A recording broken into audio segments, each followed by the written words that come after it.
n'ike ya n'ike ya ya bịawo ịchọ Jehova nke ya ụmụ abịala ọzọ taa anyị abịawo ọzọ taa anyị abịawo ịchọ Jehova n'ike ya n'ike ya n'ike ya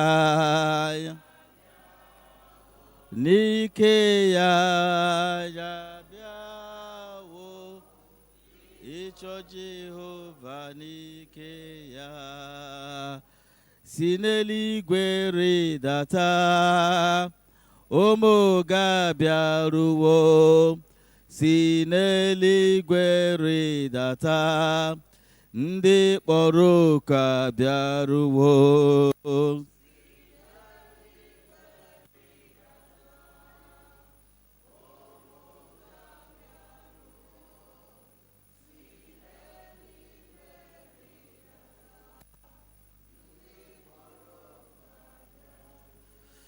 eze si n'eluigwe gee ntị ụmụ ga-abịaruwo si n'eluigwe rịdata ndị kpọrọ oku abịaruwo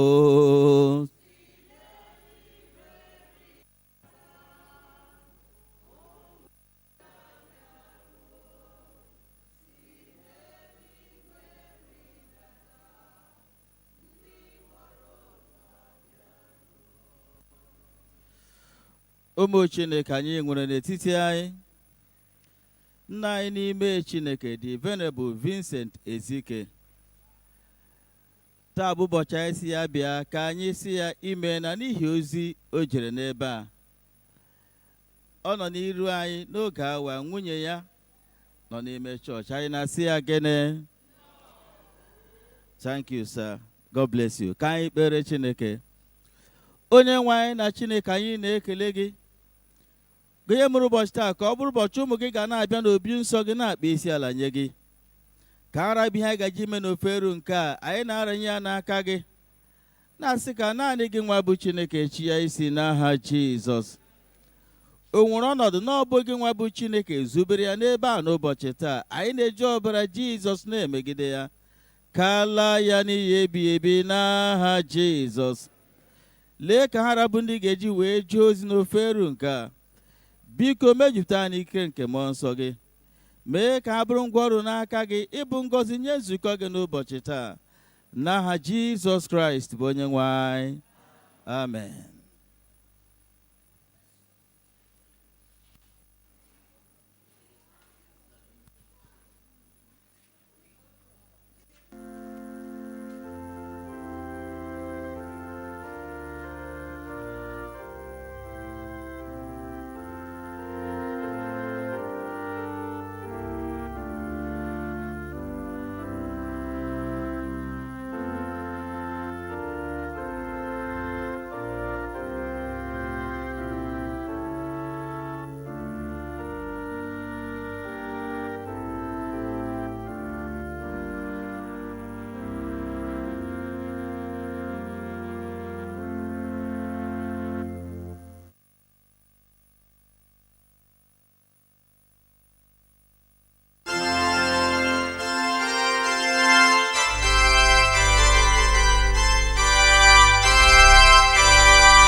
Usoro nke oriri nsọ n'asụsụ Igbo.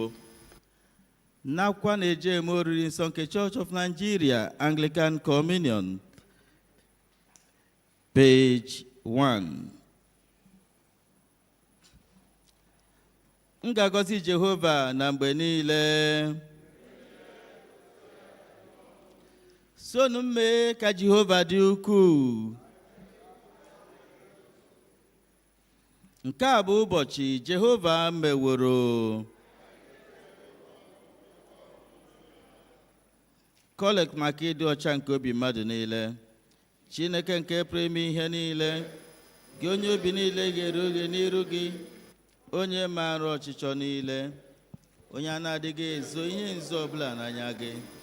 Sachaa eche nke obi anyị site n'ịkụnye ume nke mmụọ nsọ gị, ka anyị wee hụ gị n'anya nke ọma, ebulie aha nsọ gị ka o si kwesị, site na Kraịst onye nwe anyị. Amen. Otuto dịrị Chineke n'ebe kasị elu, udo dịkwara ndị ya n'ụwa. Onye nwe anyị Chineke, eze nke eluigwe, Chineke bụ nna nke pụrụ ime ihe niile, anyị na-asọpụrụ gị, anyị na-enye gị ekele, anyị na-eto gị, ihe ebube gị, onye nwe anyị Jizọs Kraịst, naanị otu ọkpara nke nna, onye nwe anyị Chineke, nwa atụrụ Chineke. Ị na-ebupụ mmehie nke ụwa, mere anyị ebere. Ị na-anọdụ ala n'aka nri nke nna, nara ekpere anyị. Ị na naanị gị bụ onye nsọ ahụ, naanị gị bụ onye kachasị elu, Jizọs Kraịst, tinyere mmụọ nsọ n'otuto nke Chineke bụ nna. Amen. Onye nwe anyị Jizọs Kraịst kwuru sị, nụrụ o Israel, onye nwe anyị bụ Chineke anyị bụ otu. Ị ga-ahụ onye nwe anyị bụ Chineke gị n'anya site n'obi gị dum, sitekwa na mkpụrụ obi gị dum, sitekwa n'uche gị dum, sitekwa n'ike gị dum. Nke a bụ iwu nke mbụ. Nke abụọ yiri nke ahụ, ọ bụ nke a: ị ga-ahụ mmadụ ibe gị n'anya dị ka onwe gị. Ọ dịghị iwu ọzọ karịrị ndị a. Iwu dum na ndị amụma na-ekokwasị n'iwu abụọ ndị a.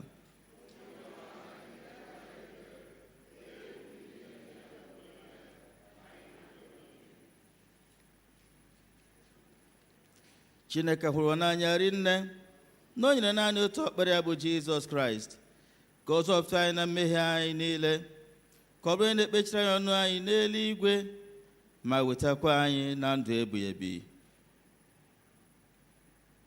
Ka e were n'obi nchegharị na okwukwe kwupụta mmehie anyị niile, ka anyị zubesi ike idebe ihe niile Chineke nyere n'iwu, ka anyị na mmadụ niile na-ebikwa n'ịhụnanya na udo. Ka anyị were nwayọọ gbue ikpere n'ala.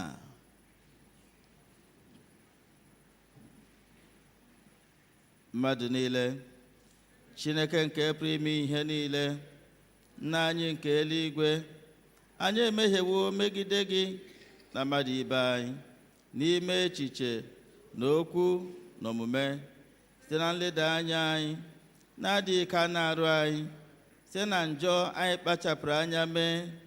Anyị ejezi ije ka o si wee kwesị, dịka n'ọchịchọ nke Kraịst.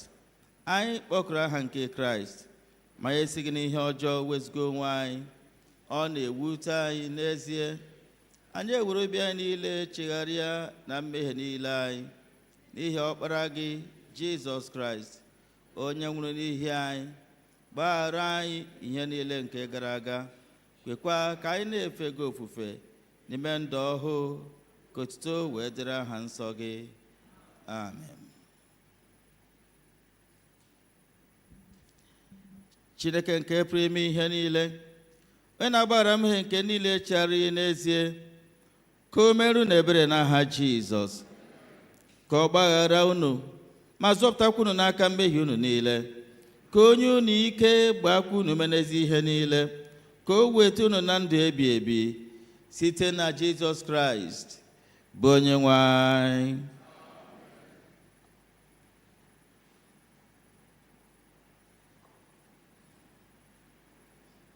Collect akwụkwọ ozi na oziọma dịrị oferu nke a. Ka anyị kpere Chineke. Chineke nke pụrụ ime ihe niile, onye ọkpara gị Jizọs Kraịst bụ mbilite n'ọnwụ na ndụ nke niile tụkwasịrị ya obi, anyị na-arịọ gị ka esi n'ọnwụ nke mmehie kulite anyị baa na ndụ ezi omume, ka anyị wee chọọ ihe nke dị n'elu, ebe gị na ya na mmụọ nsọ na-abụ eze otu Chineke ugbu a na mgbe niile ebighị ebi. Amen. Nọdụ n'ala ka anyị nụrụ ihe ọgụgụ site n'akwụkwọ nsọ.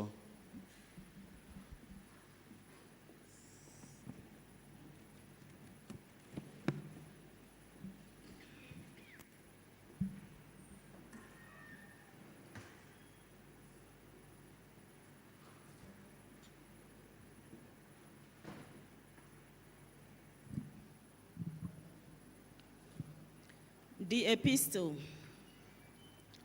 1 Corinthians chapter 15. 1 Corinthians chapter 15.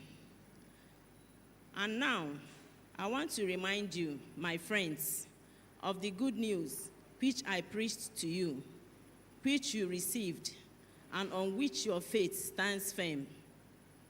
That is the gospel, the message that I preached to you. You are saved by the gospel if you hold firmly to it, unless it was for nothing that you believed.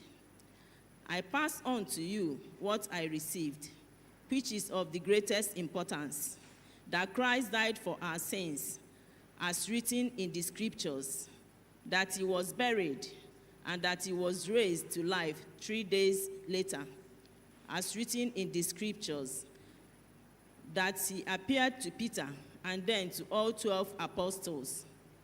Then he appeared to more than 500 of his followers at once, most of whom are still alive, although some have died. Then he appeared to James, and afterward to the apostles. Last of all, he appeared also to me, even though I am like someone whose birth was abnormal. For I am the least of the apostles.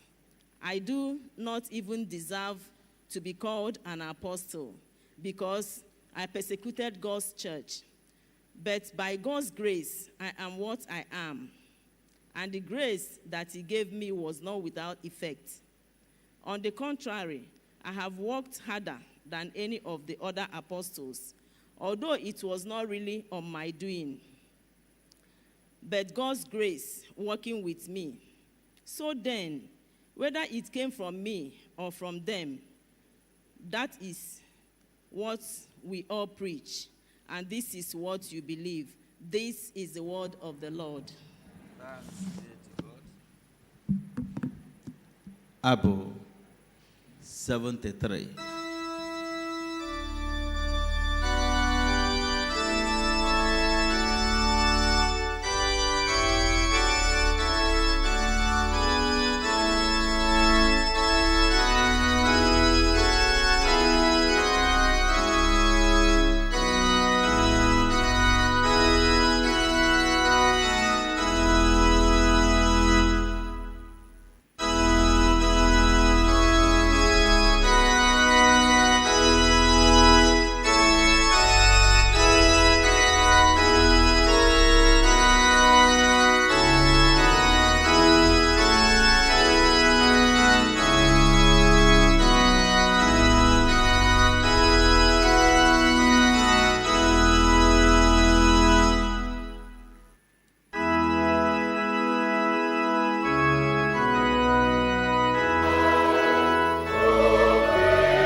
edere oziọma dị nsọ n'isi nke 11 oziọma dịka Jọn dere ya malite na amaokwu nke 17.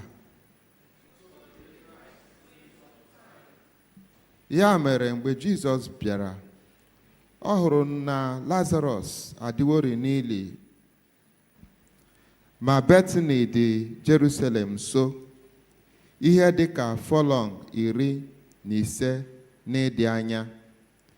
Ma ọtụtụ n'etiti ndị Juu bịakutere Mata na Mary ka ha wee kasie ha obi n'ihi nwanne ha. Ya mere mgbe Mata nụrụ na Jizọs na-abịa, o jee zute ya, ma Mary na-anọdụ n'ụlọ.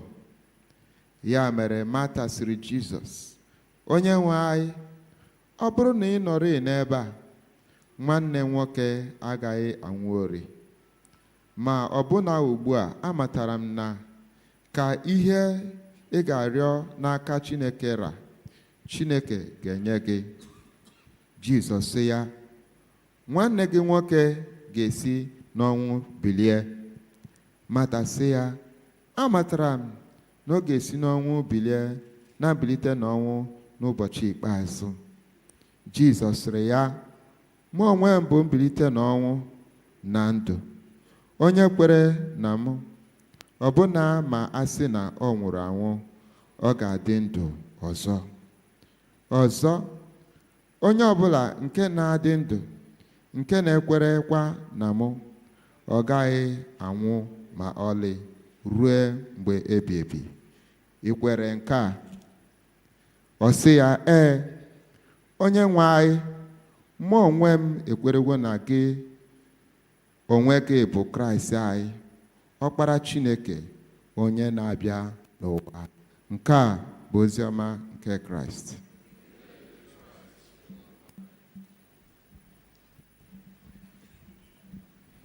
Biko ka anyị nọdụ anyị.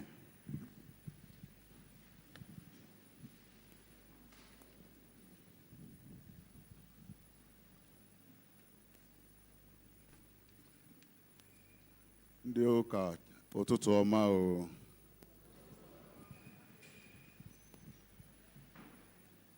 Tutu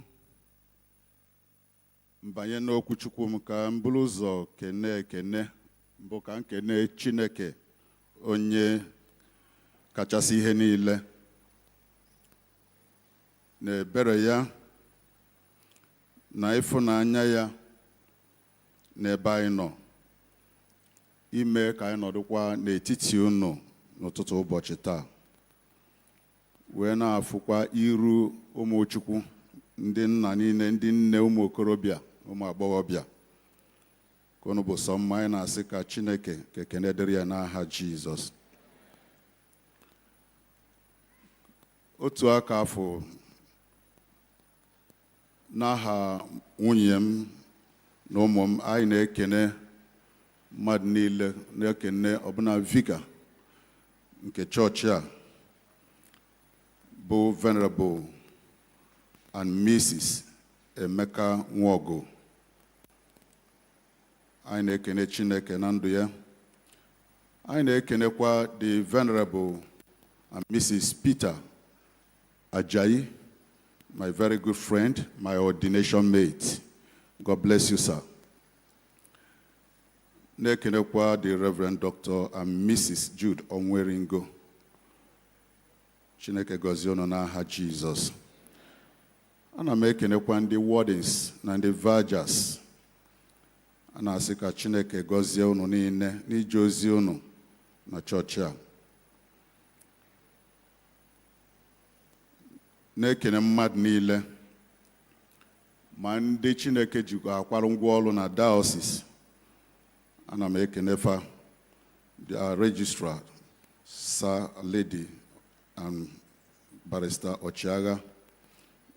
Also Sir Sydney and Lady Abare Chukwukelu, the assistant auditor. God bless you, sir. Anyị na-ekene ndị okenye niile na ndị enyi na ụmụ Chineke niile nọ na chọọchị a. anyị na-asị ka Chineke gọzie unu niile n'aha Jizọs. Ekpere m bụ na ije ozi unu agaghị abụ ihe na-ana iyi. Unu ga-esi n'ike na-aba n'ike. Chineke ga-agọzie anyị niile n'aha Jizọs. Runata isi ka ekpere Chineke. I am thinking about life. I'm thinking of eternity. I am thinking about life. I wonder what the future holds. I remember Bible say that Jesus shall come one day. You better repent now before it's too late. You better be born again. I speak in the name of God the Father, God the Son, and God the Holy Spirit.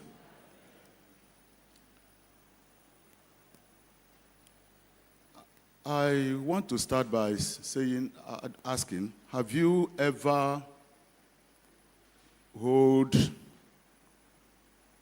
on tightly to something because it was only thing keeping you from falling? Ịnọkọtago na ndụ gị kekwa onwe ife jidesie ya ike maka na ịma nọọ ife a na ọ bụ na ịrapụ ya ịda. Ị na-emegodu biznes, onwe biznes ya dị emesi ka jidesie ya ike maka na ịrapụ ya ịda. Ọ bụrụ na onye mmiri na-eri ọ mara egwu mmiri, o wee nwee onye bi ịzọpụta ya, o jidere onye anwa ọ marazi ya, o yi ejidesi ike maka na ọ rapụ ya omina na mmiri.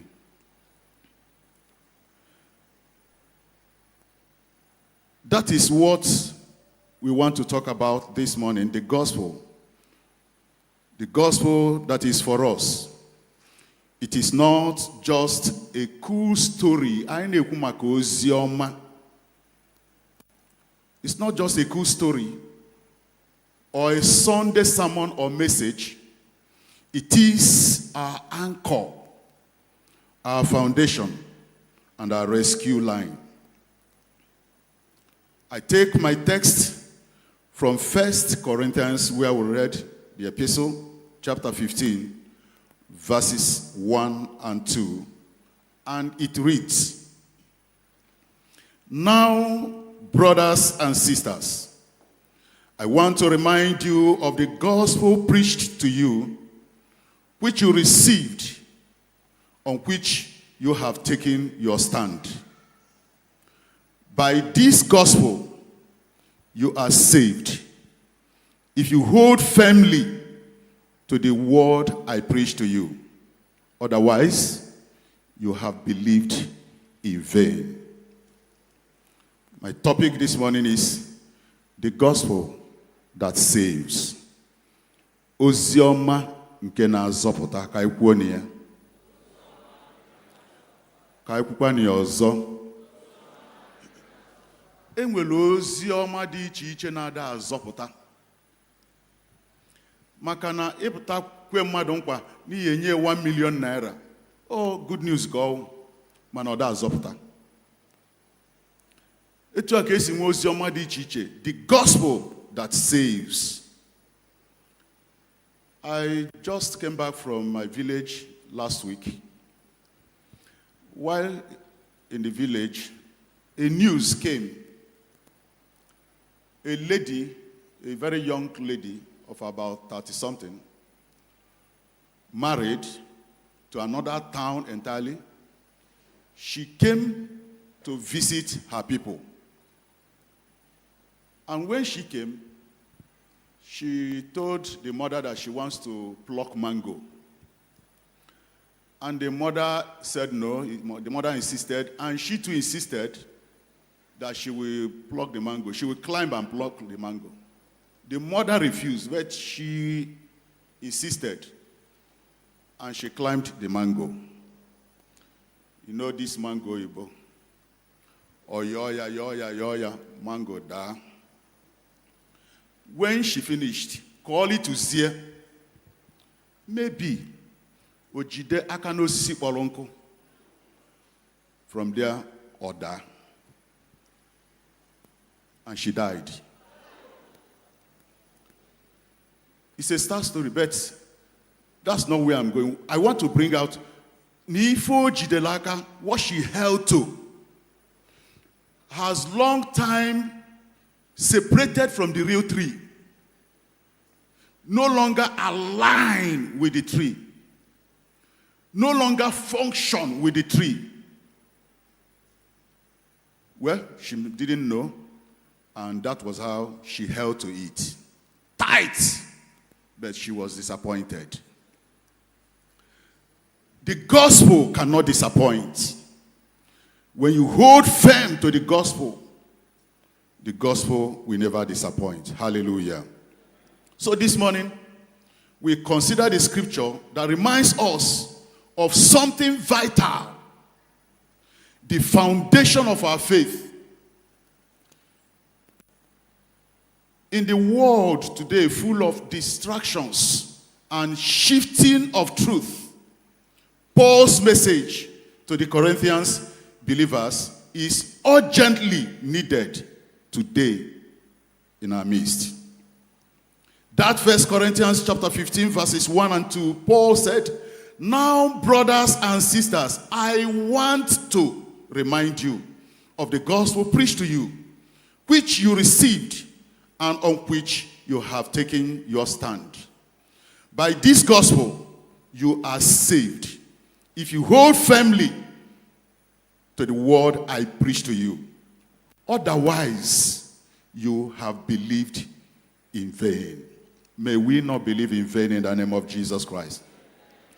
This is a call to remind you and I to stand and hold firm unto the gospel. Apostle Paul reminds the Corinthians church of the gospel he preached. Not a new message, but the one that saves, the one that transforms, and the one that stands forever. You know, today we have so many new messages. The old gospel is no longer there. The original gospel is no longer there. People want to come up with new things so that it looks like, oh, they have discovered something new. And in doing so, we derail from the true gospel. The gospel I am talking about is not just a message to be heard once.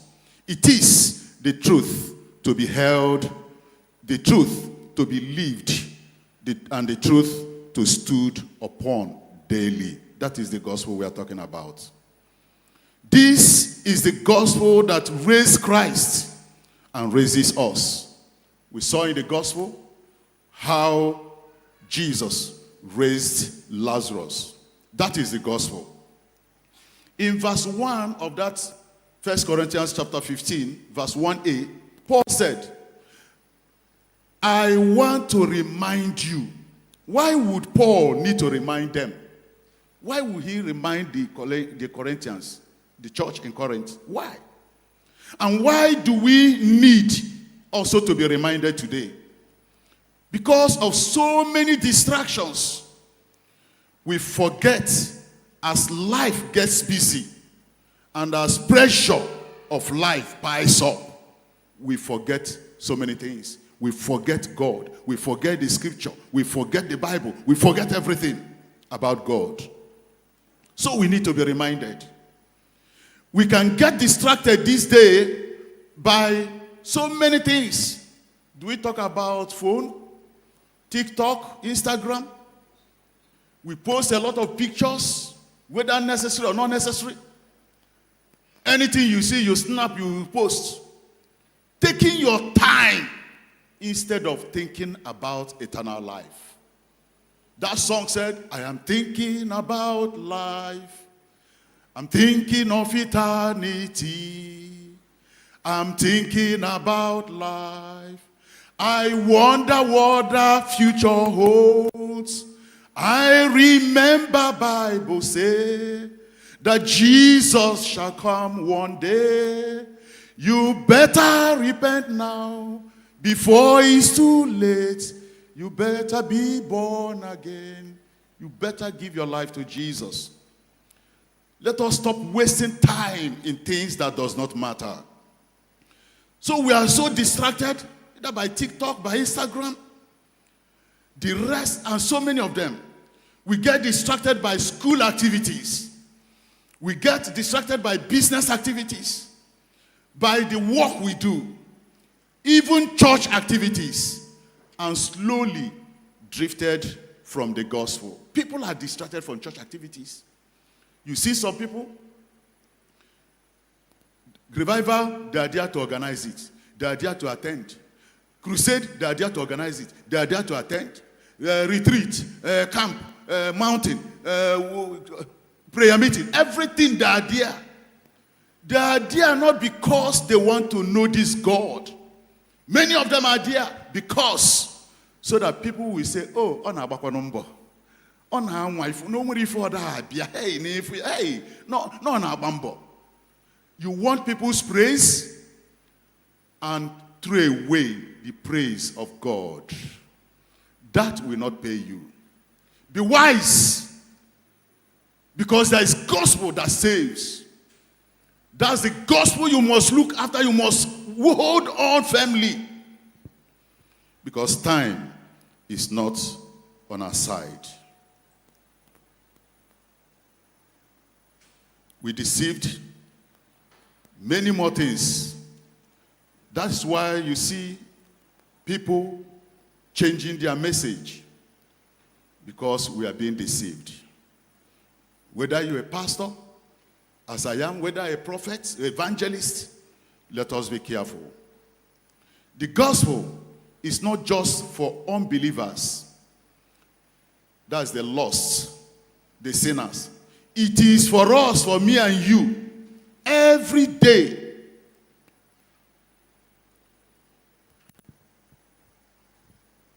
Because we think the gospel is for those who don't know God. The gospel is for you, also is for me. Not for just unbelievers. And on daily basis. That's why during crusade, during revival, during retreat, during one prayer meeting, you see people walking about. People that think they know it all. They don't concentrate. And when you are preaching, they already know what you want to preach, so they don't care. Thinking that they have graduated from the gospel. We do not graduate from the gospel. We grow deeper into it. We need to rehearse the gospel in our hearts and in our churches. What you remind yourself of will shape how you live. Jesus did not just save you or me. He keeps you going.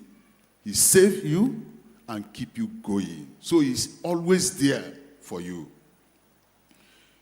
May I ask you, brethren, what have you been reminding yourself of lately?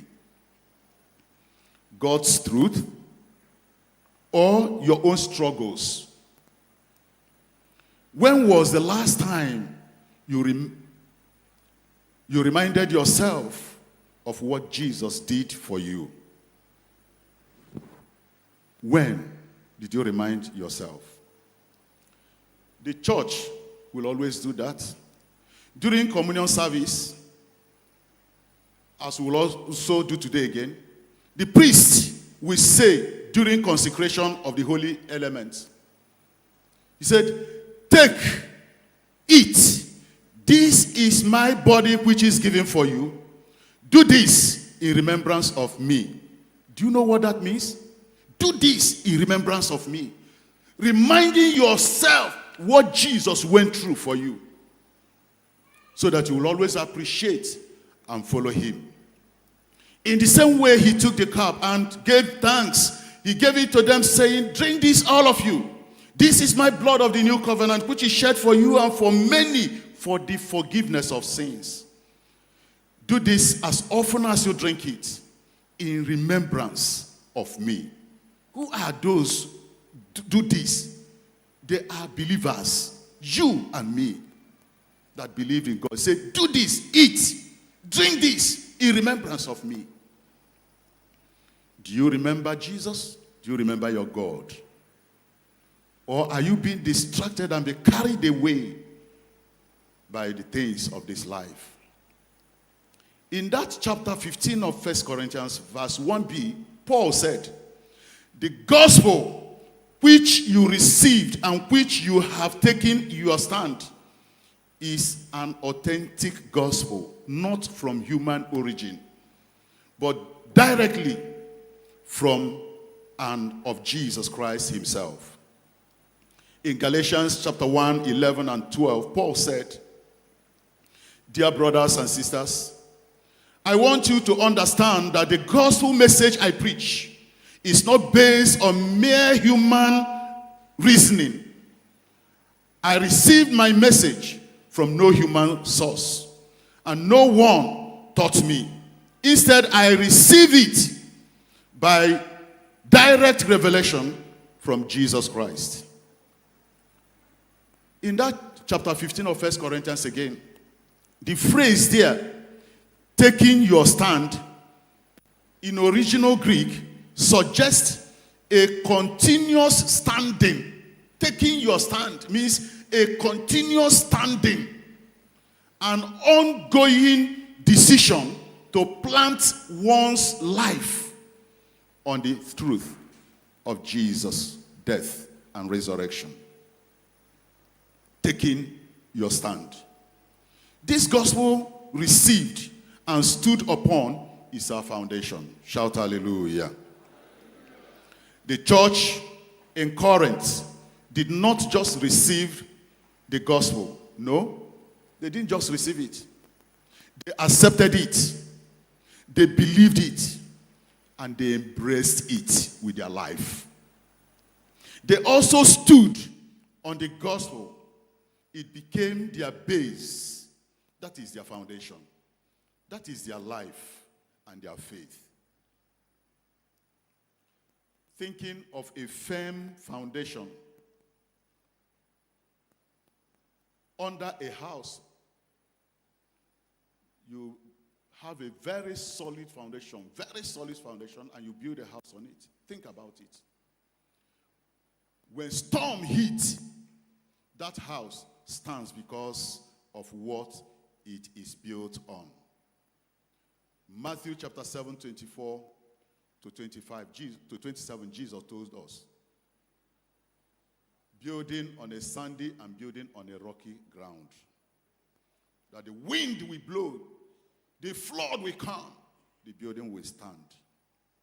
It reminds us the importance of building our life on a solid foundation, which is Christ Jesus. Those who follow Jesus' teachings are likened to a wise man who builds his house on rock, which withstands storms. Because there are so many storms of life. And for us to withstand it, we must build. We must accept Jesus. We must rely on him. Our spiritual lives must stand on Christ. Please, brethren, can you ask yourself, am I standing on the truth of the gospel, or have I shifted my weight onto other things like work, emotions, or human opinions, or busy building popularity, building success, busy comparing yourself, comparison? That's why you see some people, they come to church, they begin to look at what other people put on.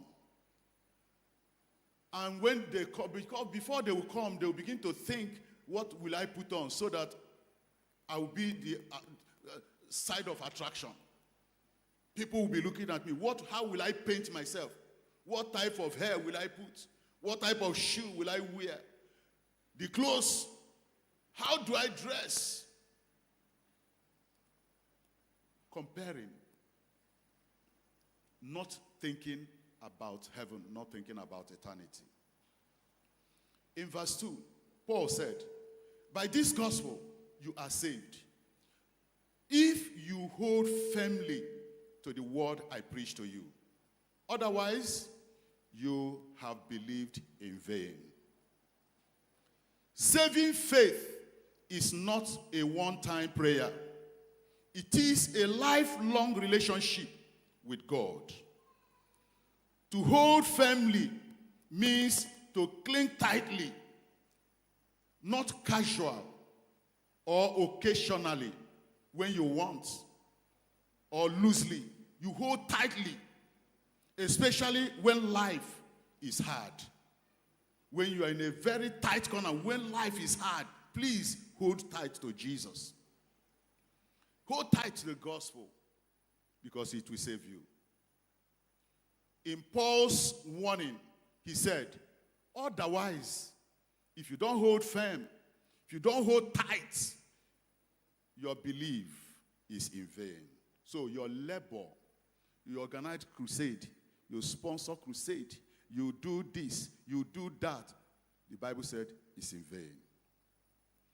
It is possible to say you believe, I believe, but never truly receive and stand on the gospel. It's very possible. I may be here shouting to you, telling you, but I may not believe in that gospel. That true gospel. This is not about working for salvation, but persevering in true faith.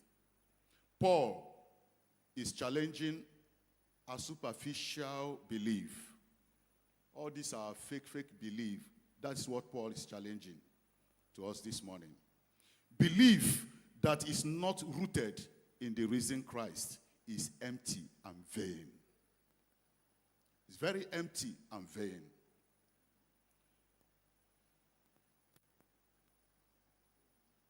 Very empty. Paul, again in Galatians chapter 1, verse 6 to 9, I'll read it. He said, I am shocked. Paul was speaking. He said, I am shocked that you are turning away so soon from God, who called you to himself through the loving mercy of Christ. You are following a different way that pretends to be the good news, the gospel, than the one we preach to you. I say again what we have said before.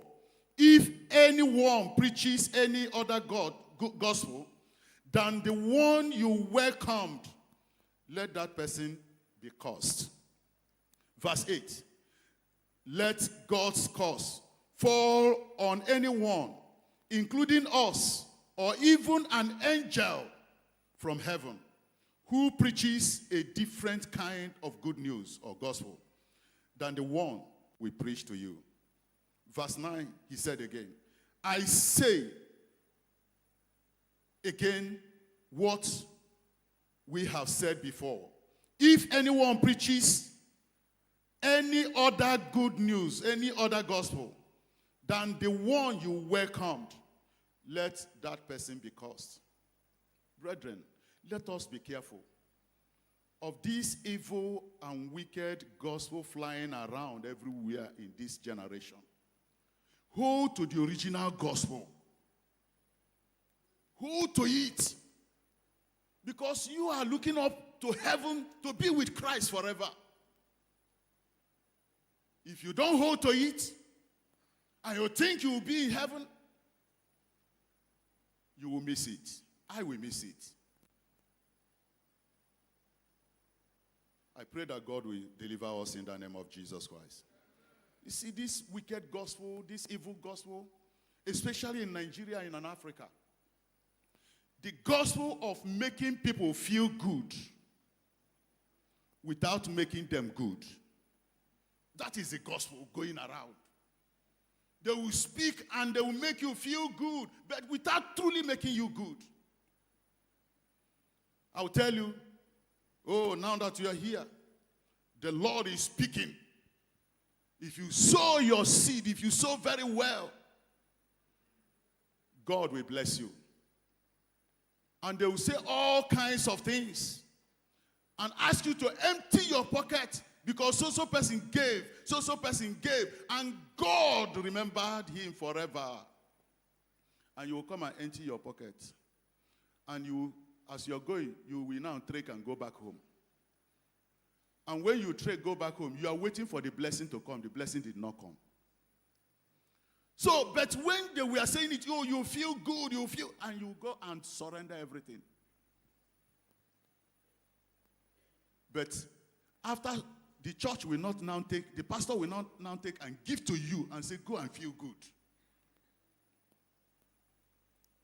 That's the gospel everywhere.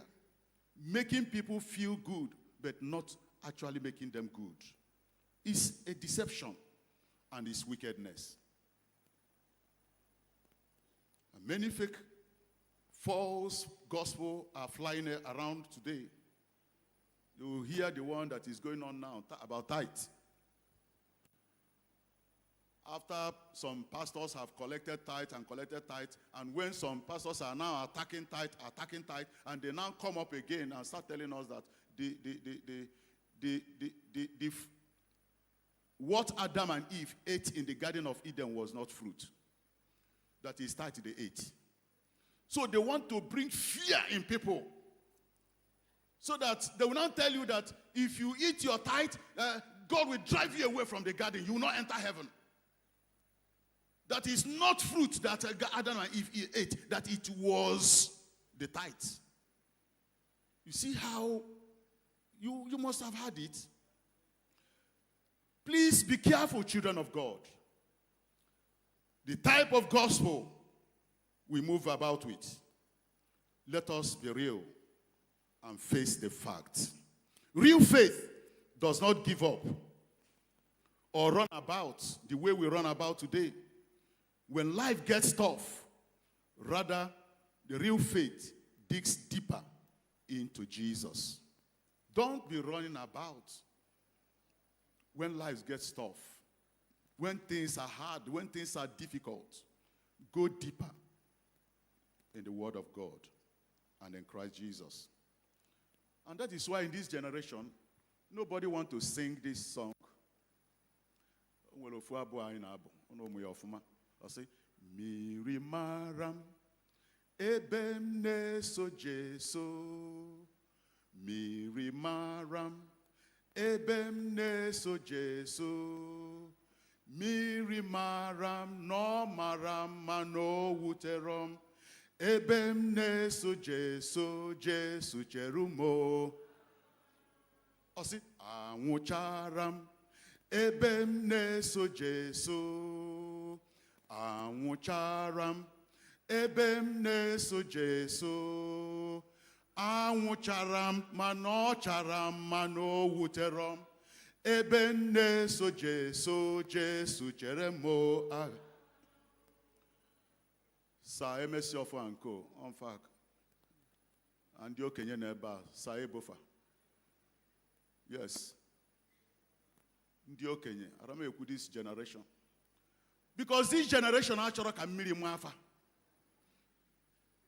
Fa achọrọ ka anwụ chaa afa. Anwụ na challenge for what? Ọmụ gburu Jesus. So they want everything done and ready. And sideline the true gospel. Please, brethren, remember the gospel that saves. Oziọma nke na-azọpụta. Without that oziọma na-azọpụta. And you say you are running the race of eternity. Which eternity? Be wise. Jesus told us a parable about 10 virgins. 5 wise, 5 foolish.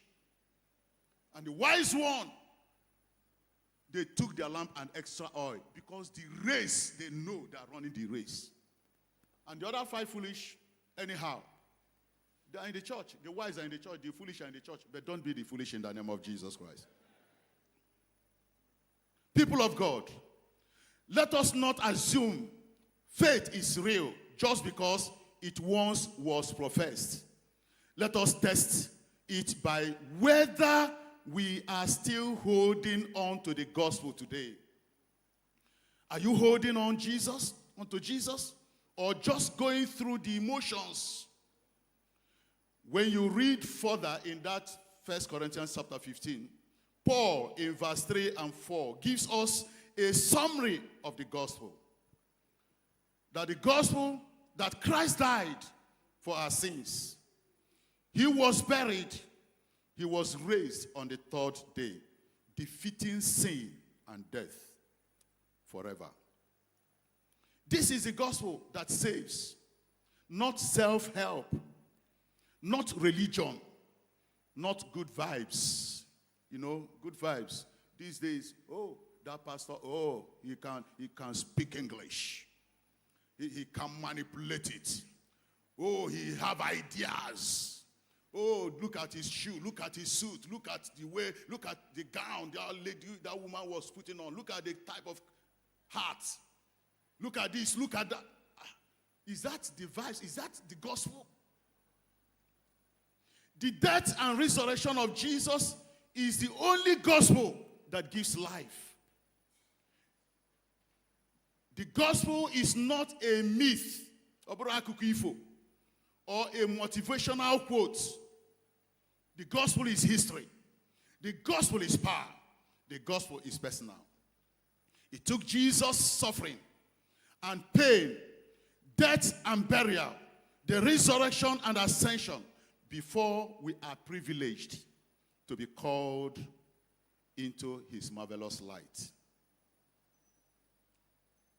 Beloved, in conclusion, let us take heed of these 3 anchors. 1, to remember the gospel daily. Let it shape how you see yourself, others, and your future. Number 2, stand firm on the gospel. When friends leave, when life gets confusing, stand on the truth that never changes. Number 3, hold fast to the gospel, especially when life is hard. When you are tempted to let go, please cling to the unchanging truth of Christ, crucified and risen. Do not quit. Whether you are new to faith or have been walking with God for years, this is your moment. If you have never accepted the gospel, do it today. Even now, Jesus gave his life for you. If you have drifted, if you have backslided, come back, rebuild your life on the only foundation that cannot be shaken. He is waiting for you now. If you are standing, holding firm on the gospel, please keep growing in grace. Your faith is not in vain, in the name of Jesus Christ. Brothers and sisters in Christ, let us hold unswervingly to the hope we profess. For he who promised is faithful, according to Hebrews chapter 10, verse 23. Philippians chapter 1, verse 6 says, for he who began a good work in you will carry it on to completion until the day of Christ Jesus. Child of God, let us be a generation that remembers, that stands, and that holds firm in the true gospel of Christ Jesus, our Lord. Amen. Bow your heads and let us pray. Are you thinking about life? Do you think about eternity? Do you think what future holds? Do you remind yourself that the Bible said that Jesus will come one day? You believe that he came, he suffered, he died, he was buried, and he was resurrected. And he ascended into heaven. And in his ascension, he promised that he's coming again. Do you think about those things? Or you just come for communion, the priest will tell you, do this in remembrance of me. And you just say, do that quick, let us collect the bread and the wine so that we'll go. Do you understand what it means?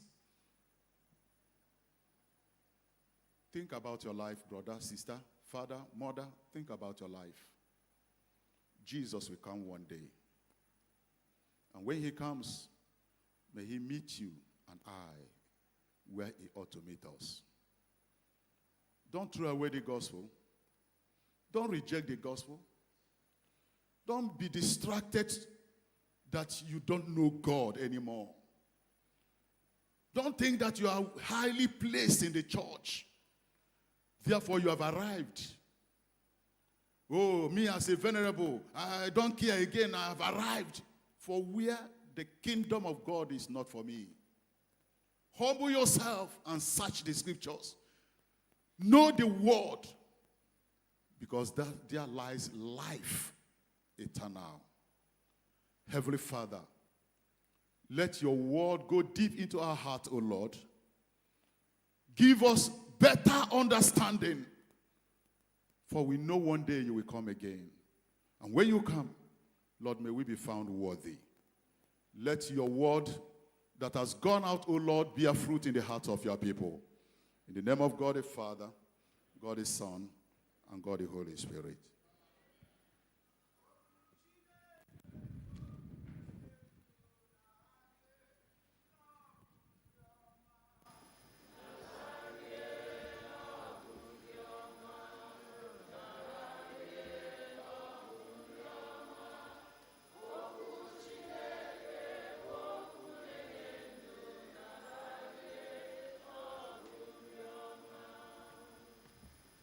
Ka anyị guzo ọtọ. Page 9 n'akwụkwọ Oriri Nsọ. The Nicene Creed together. Anyị kwere n'otu Chineke bụ Nna, nke pụrụ ime ihe niile, onye kere eluigwe n'ụwa, ihe niile nke anya na-ahụ, ma nke anya na-adịghị ahụ. Anyị kwere n'otu onye nwe anyị Jizọs Kraịst, naanị otu ọkpara Chineke, onye nna ya mụtara tutu ụwa niile adị, Chineke nke pụtara na Chineke, ihe nke pụtara n'ihe, ezi Chineke nke pụtara n'ezi Chineke, onye a mụtara amụta ma eke ya eke, onye na nna ya bụ otu ụdị, onye siri n'aka ya wee kee ihe niile, n'ihi anyị mmadụ na n'ihi nzọpụta anyị. O si n'eluigwe rịdata site n'ike nke mmụọ nsọ, o yiri anụ arụ mmadụ, nke nwa agbọghọ na-amaghị nwoke bụ Mary, wee mee ya mmadụ n'ihi anyị. Akpọgidere ya n'obe n'ụbọchị Pontius Pilate. Ọ hụrụ ahụhụ ọnwụ, elie ya. N'ụbọchị nke atọ, o si n'ọnwụ bilite ọzọ, ka akwụkwọ nsọ si kwu. Ọ rịgoro n'eluigwe, ọ na-anọdụ n'aka nri nke Nna. Ọ ga-abịakwa ọzọ n'otuto ikpe ndị dị ndụ na ndị nwụrụ anwụ. Alaeze ya agaghị enwekwa ọgwụgwụ. Anyị kwere na mmụọ nsọ, onye nwe anyị na onye na-enye ndụ, onye si na Nna na Ọkpara pụta, onye a na-ekpere na-etokwa, ya na Nna na Ọkpara. O kwuru okwu site n'ọnụ ndị amụma. Anyị kwere n'otu Katọlik Apostolic Church dị nsọ. Anyị kwere n'otu baptizim n'ihi mgbaghara mmehie. Anyị na-ele anya mbilite n'ọnwụ nke ndị nwụrụ anwụ na ndụ nke ụwa ga-abịa abịa. Amen. Onye nwe anyị nọnyere unu. Ka anyị kpere Chineke. Page 16, paragraph D.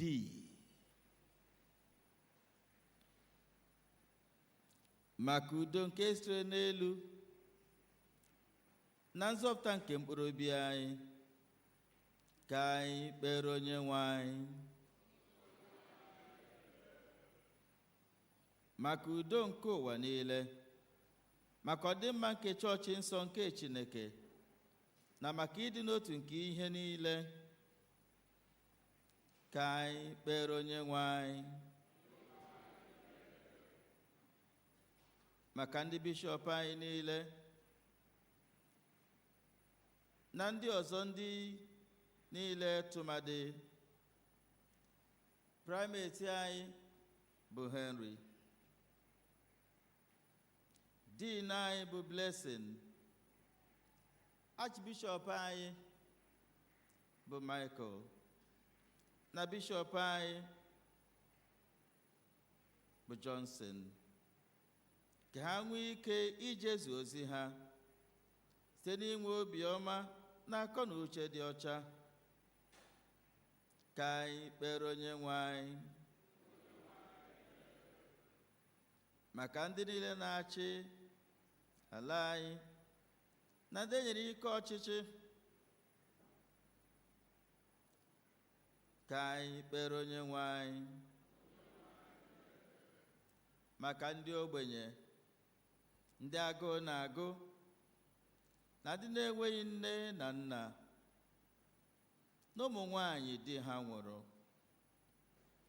na ndị a na-akpagbu, karịchasịa ndị na-enweghị ndị ga-ekwuchiri ha ọnụ, na ndị nọ n'ụlọ mkpọrọ dịgasị iche iche n'obodo anyị bụ Naịjirịa na ebe ndị ọzọ gasị. Ka anyị kpere Onyenwe anyị. Maka anyị onwe anyị na ndị niile kwupụtara aha Kraịst, ka anyị gosipụta ịma mma ya niile, onye kpọpụtara anyị n'ọchịchịrị, wee kpọbata anyị n'ihe nke ya dị oke ebube. Ka anyị kpere Onyenwe anyị. Ka anyị na ndị odibo ya niile bụ ndị jere ya ozi n'ụwa nke a, ma ha nọ n'izu ike ugbu a, banye n'ozuzu oke nke ọṅụ ya na-enweghị ọgwụgwụ. Ka anyị kpere Onyenwe anyị. Dịka ị nọ n'iru Chineke ugbu a, bụ onye nyere gị ohere ịzọbanye okwu n'izu ụka ọhụrụ, kwubie okwu n'ebe gị onwe gị nọ na mmadụ ọbụla n'ezinụlọ gị. Ranye onwe gị n'aka Chineke, n'ihi na izu ụka ọbụla nwere ihe ịma aka n'ihu onye na ya so. Rịọ ka iru ọma nke Chineke dịgidere gị n'ezinụlọ gị. Ogwu n'ala eze na-ebuso gị agha, zipụ ọbara Jizọs megide ala eze ahụ.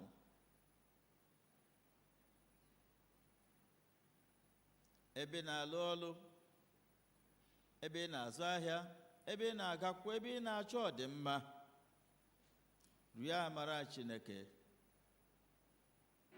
rịọ ngọzi nke Chineke.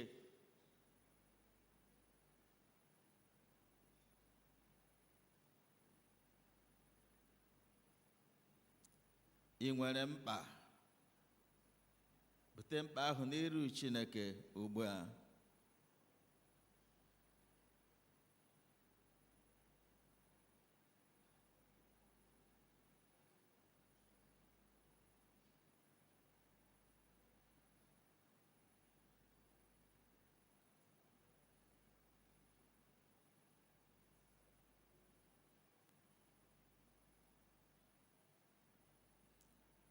Ọbara dị okwu Chineke nke anyị nọrọ n'ụbọchị taa,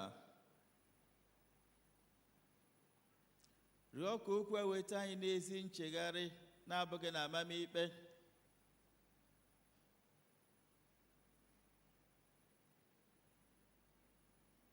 Ike dị n'okwu nke Chineke, ka ike nke dị n'okwu Chineke nke anyị nọ n'ụbọchị taa na-akpali mmụọ anyị kwa ụbọchị ịnọgidesi ike n'ime Chineke,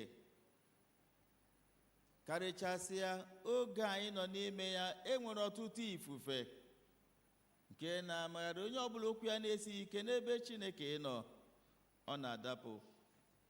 Chi Chineke, biko ekwela ka nke a bụrụ oke gị.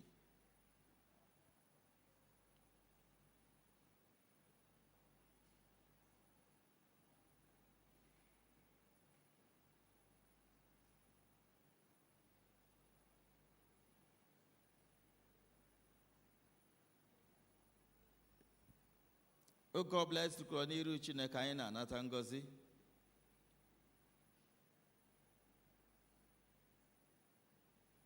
Ngọzi ile bụ nke anyị niile ga-anata na ofu eru nke a karịchasịa ka anyị na-anata arụ n'ọbara nke Kraịst.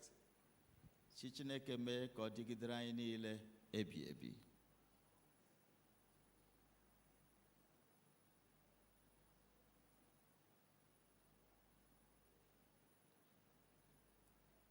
Chịkọta ekpere gị ọnụ.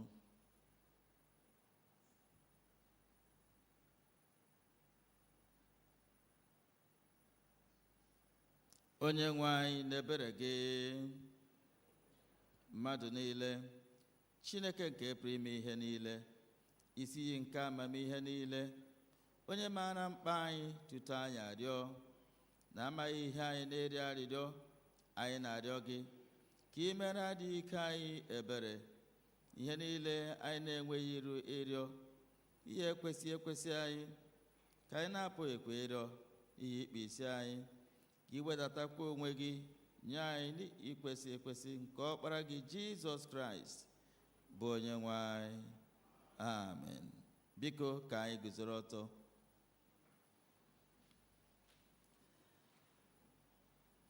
Kraịst bụ udo nke anyị.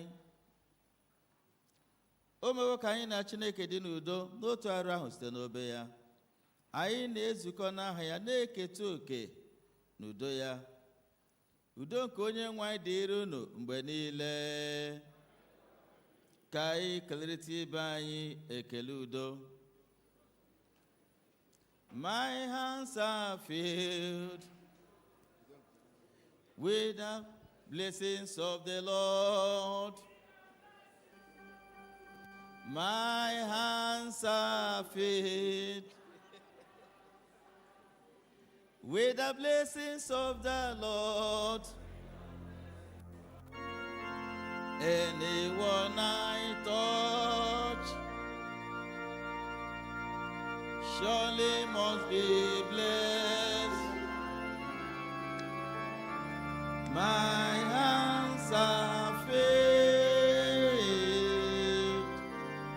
with the blessings of the Lord.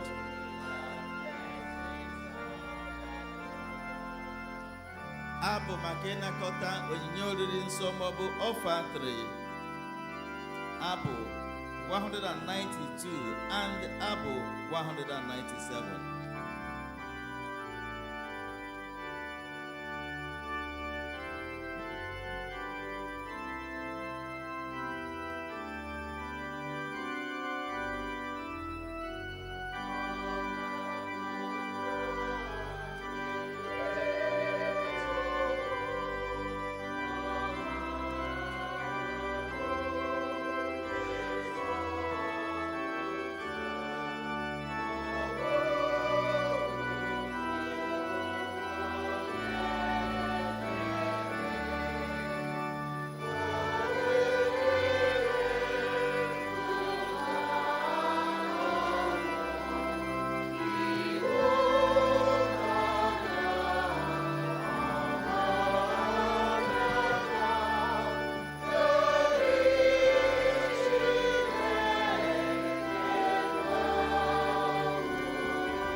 Page 21 n'akwụkwọ oriri nsọ.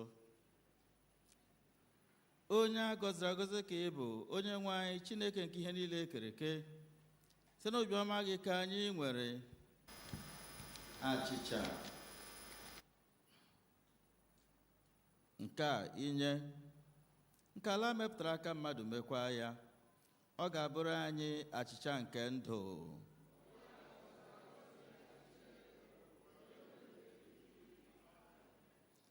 Onye a gọziri agọzi ka ị bụ, onye nwe anyị Chineke nke ihe niile kere eke. Site n'obiọma gị ka anyị nwere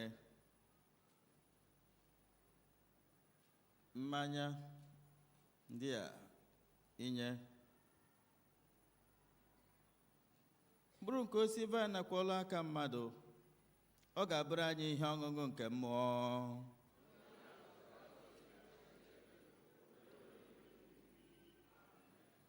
Onye nwe anyị nọnyere unu, bulite n'obi unu. Ka anyị onye nwe anyị Chineke anyị ekele. O ziri ezi n'ezie, ọ bụkwa ọlụ na ọṅụ anyị inye gị ekele n'otuto mgbe niile na ebe niile.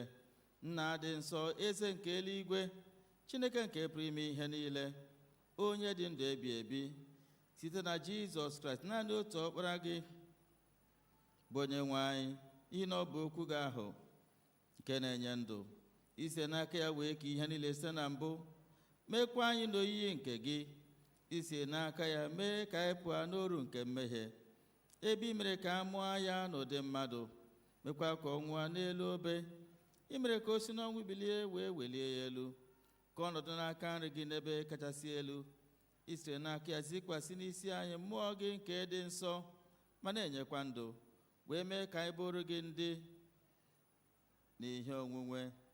Ya mere anyị na ndị mmụọ ozi na ndị isi mmụọ ozi n'usu niile nke eluigwe na-ekwusa aha ukwu gị dị ebube, na-eto gị mgbe niile, na-asị: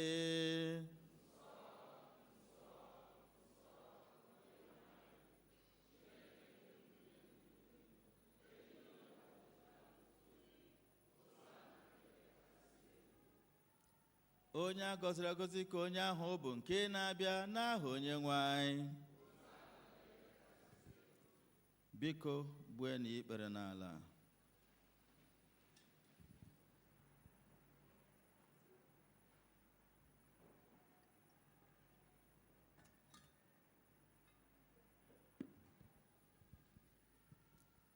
Nara otuto anyị Nna nke eluigwe, site na ọkpara gị Jizọs Kraịst bụ onye nzọpụta anyị, ka mgbe anyị na-esi izu ụkwụ ya na-edebe ihe niile o nyere n'iwu, kwee ka site n'ike nke mmụọ nsọ ka ihe onyinye achịcha na mmanya ndị a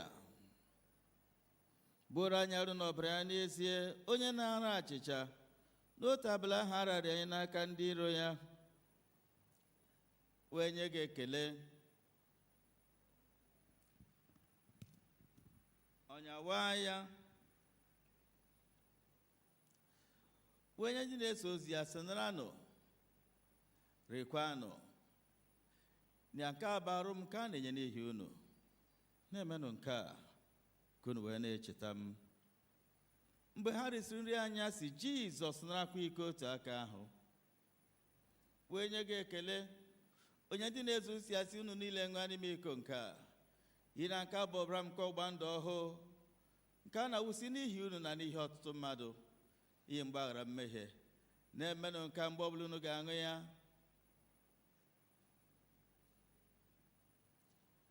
ka unu wee na-echeta m. Ya mere, anyị na-ekwusa ihe omimi nke okwukwe.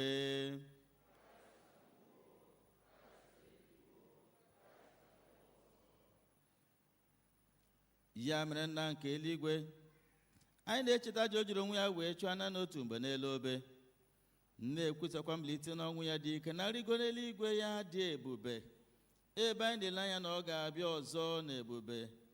Anyị ji acha nke a na iko nke a na-ememe ụtaji ahụ zuru oke, nara site n'aka ya, bunukwa onye isi nchụaja anyị, aja ekele n'otuto anyị nke a, mgbe anyị na-eri na-aṅụkwa ihe onye ndị a dị nsọ n'iru ebe nsọ gị bụ Chineke.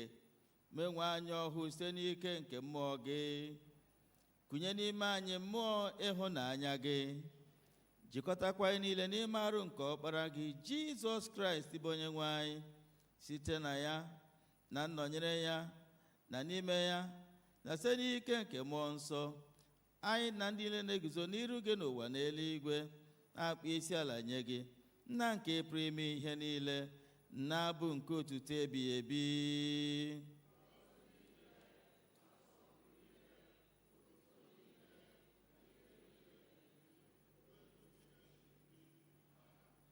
Page 31.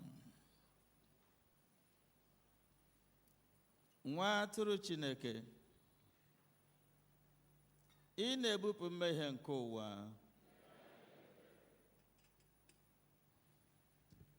Nwa atụrụ Chineke, ị na-ebupụ mmehie nke ụwa.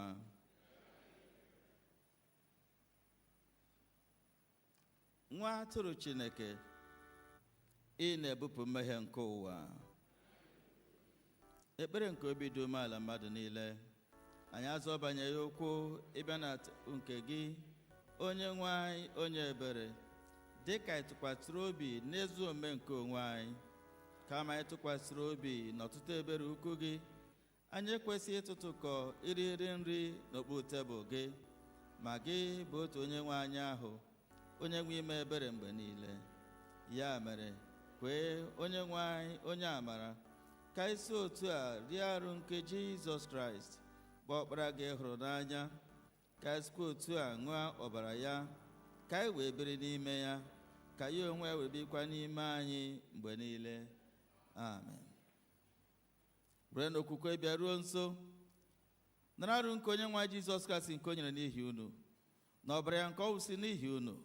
Rienụ, ṅụkwanụ, na-echetanụ na ọ nwụrụ n'ihi unu. Were ya bụ nri n'obi unu site n'okwukwe na ikele ekele. Amen.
The hymn for ablution and collection. Abu 162 and 160. Isachi ihe oriri nsọ na ịnakọta onyinye izu church collection.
onye nwe anyị nọnyere unu. Ka anyị kpere Chineke. Page 35, paragraph 26. Dịka onye nzọpụta anyị kụziri anyị otu a ka anyị na-ekpe sị: na anyị nke bi n'eluigwe, ka aha gị dị nsọ, ka alaeze gị bịa, ka eme ihe ị na-achọ n'ụwa dị ka n'eluigwe. Nye anyị taa nri ụbọchị anyị, gbaghara anyị mmehie niile anyị dị ka anyị si gbaghara ndị niile mehiere anyị. Edubila anyị n'ime ọnwụnwa, ma dọpụta anyị n'aka ajọ ihe, n'ihi na alaeze na ike na otuto bụ nke gị, ugbu a mgbe niile. Amen.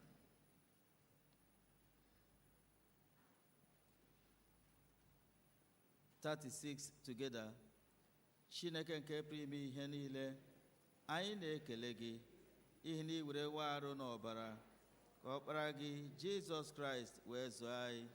Site n'aka ya, anyị na-eche n'iru gị mkpụrụ obi anyị na arụ anyị, ka ọ bụrụ àjà dị ndụ chụrụ gị, zipụ anyị n'ike nke mmụọ gị, ịdị ndụ na ịlụ ọlụ ga-enye gị otuto na nsọpụrụ.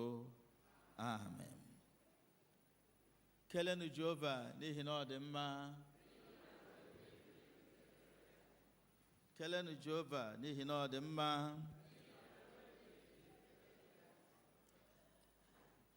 Anyị lee anya na buletin anyị ji wee na-aka ụka, o nwere ụmụnna anyị ndị anyị kwesịrị ịdụ n'iyi ọrụ n'ụbọchị taa ka ha wee nwee ike malite ijere Chineke ozi. Biko ana m arịọ ka anyị na-abụ abụ 110, anyị mechaa ya anyị agazia na onyinye dịrị anyị n'ụbọchị taa. Abụ 110 ha ga-agbagote n'iru Chineke. Biko ka anyị n'anya ndị ahụ niile ma onwe ha. Organist, wait please. It's in the program, inauguration of committees.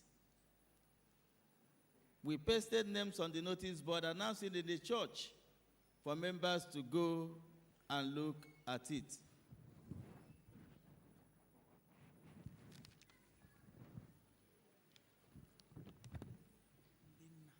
Constituted Okana committee yesterday, and they wanted to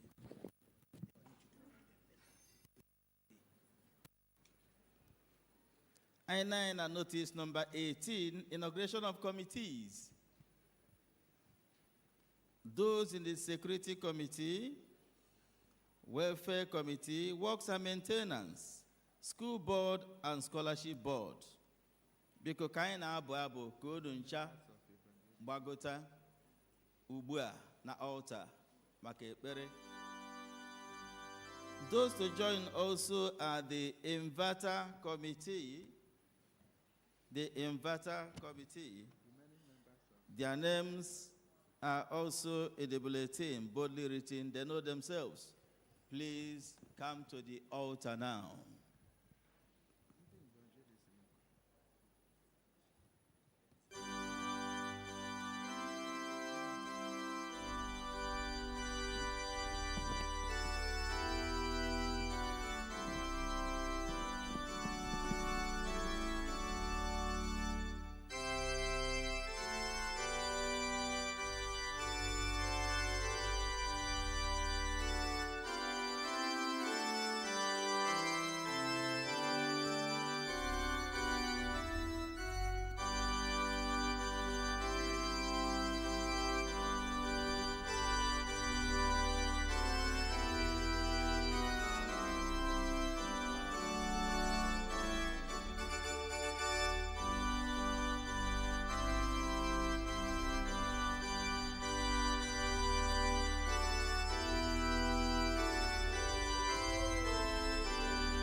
Ka anyị kpere Chineke. Onye nwe anyị na Chineke, anyị na-ekele gị n'ebe ụmụ gị ndị a nọ, bụ ndị a họpụtara na kọmitii dị iche iche ebe ha ga-ejere gozi n'ụlọ okwu gị. Onye nwe anyị, ka ha rabụ na ịhọpụtara ị na-ejikebe ha ekike niile kwesịrị ha inwe iji wee jere gozi. Onye nwe anyị, ka ị were ya chọọ ha mma n'aha Jizọs. Biko yikwasị ha mmụọ nsọ gị dịka uwe, nye ha otu obi mgbe niile ha ga na-ezukọ ịkpa nkata maka agamniru na kọmitii dị iche iche ha nọ. Onye nwe anyị, ka ị nọnyere ha n'aha Jizọs. Anyị ekwubi okwu na ọdịda agaghị abụ oke ha n'aha Jizọs. Onye nwe anyị, ha ga-ejere gị ozi nke a n'ikwesị gị nwa bụ Chineke ntụkwasị obi. Ya mere, ana m aranye unu n'aka Chineke, ka Chineke nye unu ike, ka onye unu ume, ka onye unu amamihe, eze akọ na uche na nghọta, n'aha nke Nna na nke Ọkpara na nke Mmụọ Nsọ. Amen. Thank you. God bless you.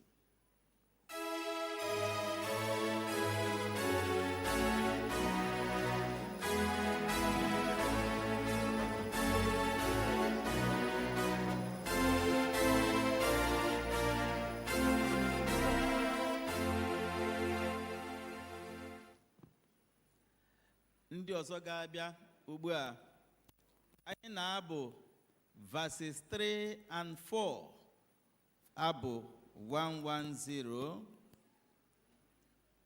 Anyị ma na anyị na-azọbụ ụkwụ n'ọnwa na-abịa bụ ọnwa June. Ọ bụ Family Week. Anyị emeela ụka ndị nne. Ihe chiri anyị n'ihu n'ọnwa June bụ ụka ndị nna. Ndị nna họpụtago ndị ga-eje ozi. Ha ga-agbagote na altar ugbu a. Ndị ọzọ ga-eso ha wee bịa bụ ndị ga-ejere anyị ozi na various family groups of the church. Assurance family, ha na ebe ahụ. Ndị a bụ ndị anyị na-ele anya bụ ndị ga na-achịkọta groups ndị a. Not all the members, those who are looking on as ESCOs, Assurance family. Ha bụ onye ka ọnwụ sọ, Lady Chidebere Aṅụrịọha, Mr. Steve Oji, Sir and Lady Shedrack Ebo, Mr. and Mrs. Emma Ifeadigo. Glory family, Dame Grace Ukwije, Mr. Sonny Nwankwo, Mr. and Mrs. Okechukwu Kanayo. Favor family, Mr. Udoka Ene, Mr. Nnamdi Ofuasia, Sir and Lady Israel Emesiofo. Mercy family, Sir Oluchukwu Okoronkwo, Mr. Christian Onyeka, Sir and Lady Ernest Orachiri. Marvelous family, then Dr. Mrs. Chinwe Obikwelu, please. Mr. Osita Mechi, Sir and Lady Uche Nwankwo, Engineer Felix Obadike. Also to join them are all as state harvest coordinators.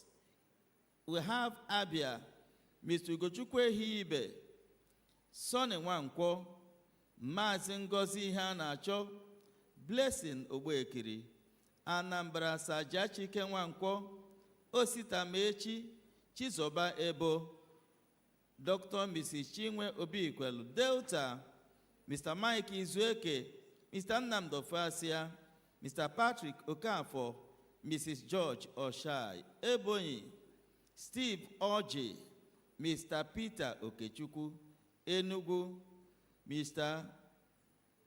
Udo Ene, is it not Udoka? Udoka Ene, Udo Ene, Udoka Ene. Odande Mekilelu Nachi, Mrs. Amaka Eze, Mrs. Rose Anyacho, Imo State, Mr. Robert Ekenwa, Sir Shedrack Aṅụrịọha, Sir Oluchukwu Okoronkwo, Mr. Oke Osuala, Dame Grace Ukwije. Please, all of you come now.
Ka anyị kpere Chineke.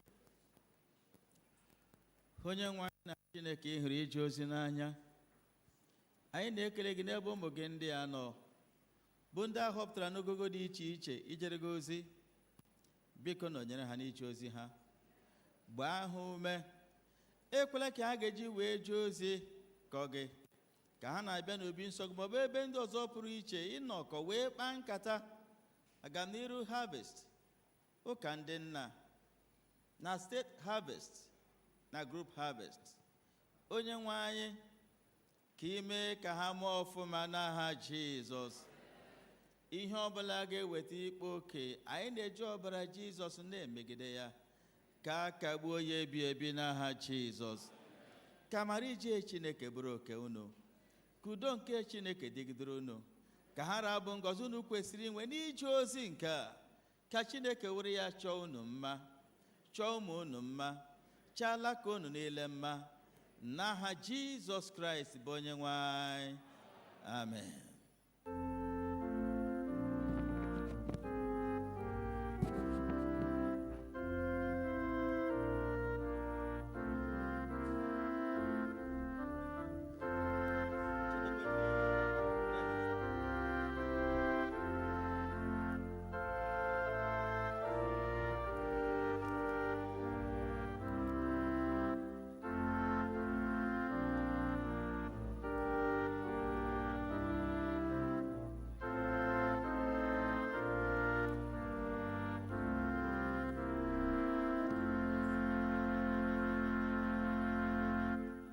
Dịka ndị EYF ga na-enye anyị abụ, a ga-eweta otu ụzọ n'ụzọ iri tithe.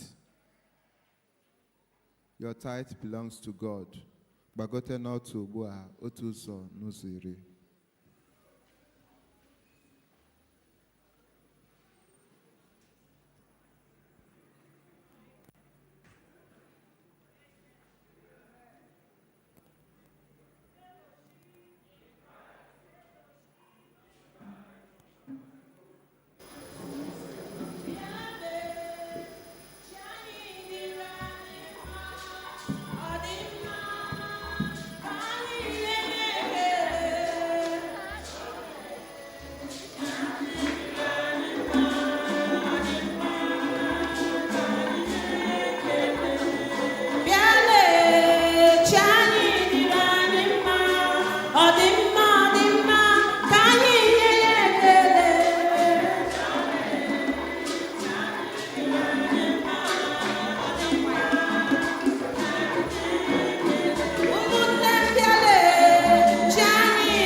God our Father, we thank you for your children, your people here present, who have come before your altar, bringing their tithes as a proof of the fact that the work and gains from whatever they do to earn a living from their workplaces, the gains from which they have removed their tithes, they are here.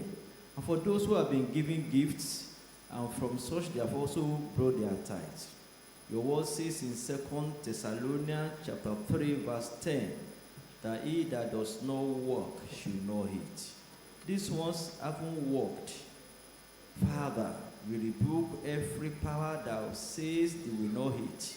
We rebuke every power that says they will not be blessed. We rebuke every power of disappointment, failure, every power of retrogression, backwardness over their lives, their businesses, their homes and family, their careers in the name of Jesus. Fulfill your word, O Lord. As these ones go this new week, the rest of the month, the rest of the year, even in life existence, let your blessings overtake them in the name of Jesus. Let your beauty distinguish them. Let your honor preserve them. Meet them at every point of their needs, beyond their imagination, beyond their expectation. Glorify yourself in all they lay their hands upon in righteousness, in the name of Jesus. Thank you, Father. In Jesus' mighty name we pray.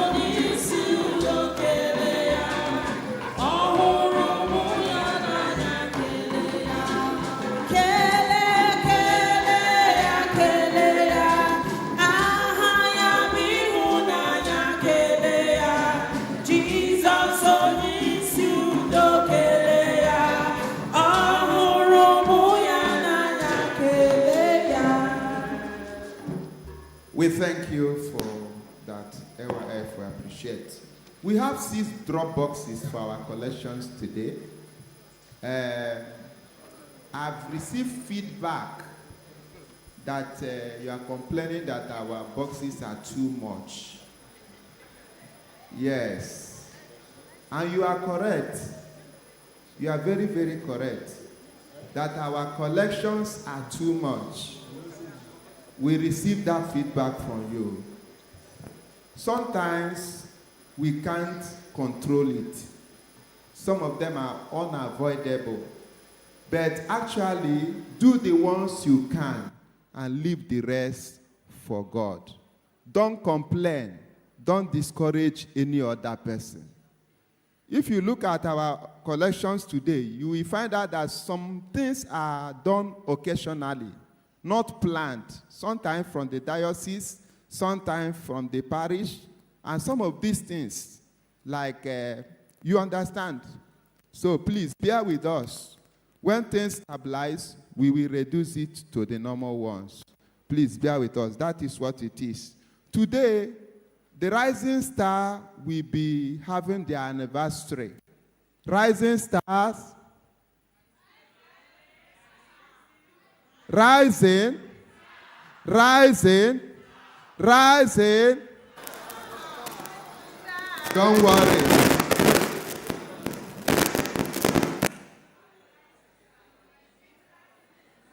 The Rising Star, are you causing confusion? No problem. So we will support the Rising Star today in that box that is just towards the altar. Other ones, Women's Sacrificial Collection, the first one, the Kingdom Seed and others. That's how we are going to take it. The Lord will bless you all in Jesus' name. Let us pray. Thank you, Father, for your manifold blessings upon our lives. Because of your wonders of provision, we thank you because you have never failed us. You've never disappointed us. Those that diligently seek you, you will reward them. Father, as we give, may you multiply our blessings. We will never suffer lack. We will not be stranded financially. And we decree open heavens upon our endeavors in Jesus' name. Those that don't have, may you provide for them. Those that have, give us heart to deliver unto you. We pray, O God, that more blessing will be our portion. This we pray through Christ our Lord. Amen. Hallelujah. Ewo umuchuku unu mana akwụkwọ nsọ kwuru si ihe ọbụla anyị na-emene n'ụwa ma ọ dị mma ma ọ dị njọ ka anyị na-enye ya ezigbo ekele n'oge niile. Ma gị nwokorobịa ezie ka anyị gaa n'iru nna ya ihe dị mma, ka anyị gaa n'iru nna ya ihe dị mma, ka anyị nye ya ekele dị mma, ka anyị nye ya otuto dị mma, ka anyị gaa n'iru nna ya ihe dị mma. Haleluya.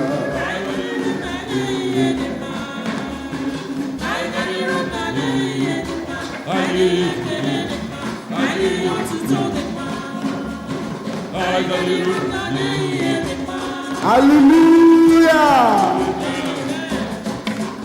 Obike gata n'ikpeazụ anyị ga-ahụ onye nwanyị n'ocheeze fellowship. Obike gata n'ikpeazụ anyị ga-ahụ onye nwanyị n'ocheeze. Gawa n'iru, gawa n'iru,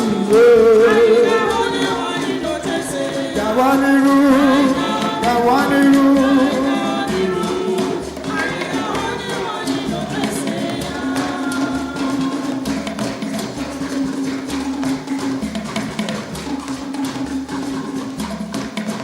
Rọpụtanụ onye unu ga-efe ma mụ na ezinụlọ m ga-efe Chukwu.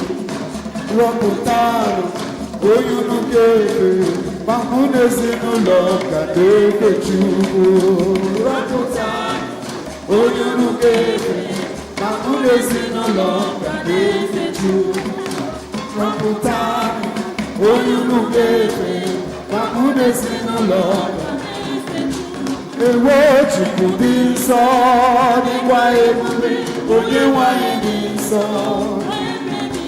N'ezie Chukwu dị nsọ, dịkwa ebube, onye nwanyị dị nsọ. Aga m eso Jizọs ebe ọ bụ na ọ dị. Aga m eso ya ruo ebido gago. Aga m eso Jizọs ebe ọ bụ na ọ dị. Ka m so ya ruo ije gago. Ka m so ya ruo ije gago. Hallelujah. Ka m na-eso ya.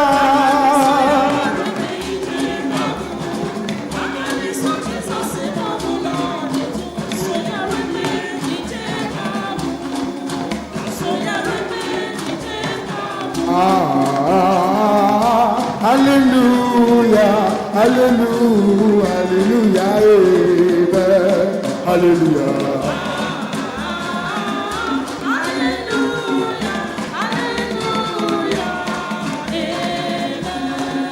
Onímẹ̀gì kápá bàwòrò òjìlé ègbè bẹ́ẹ̀ lè ṣí.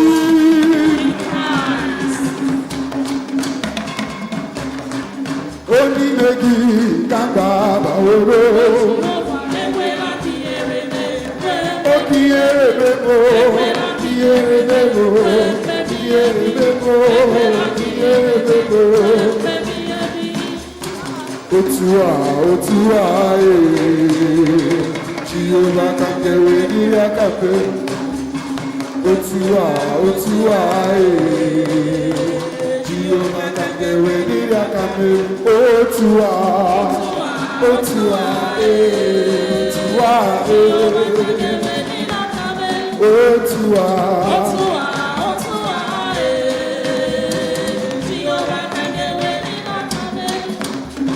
Zam, ezi Chineke zam.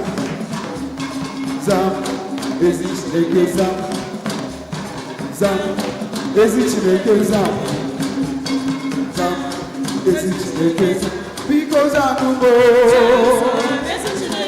oh, because I know, oh, because I know, because I know.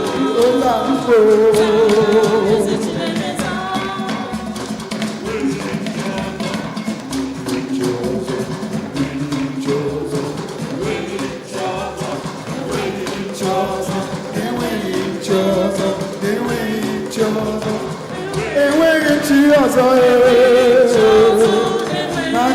bụ Chukwu. Enweghị chi ọzọ ewo. O biko zanụ m. Ọkpara Chineke zanụ m.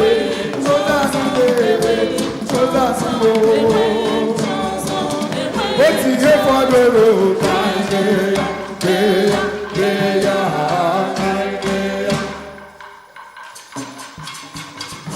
Hallelujah.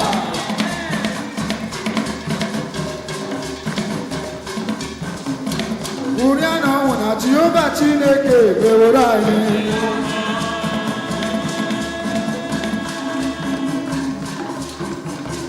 Uri a na ọnwụ na Jehova Chineke ga-ewere anyị. Ọ gịnị ka o mere? N'anya amamihe ya.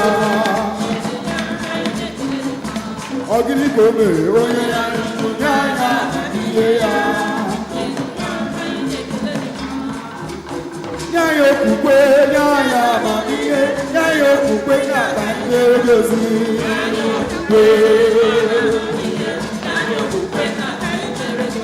Nye anyị okwukwe, nye anyị amamihe, nye anyị okwukwe na aka ndị edozi.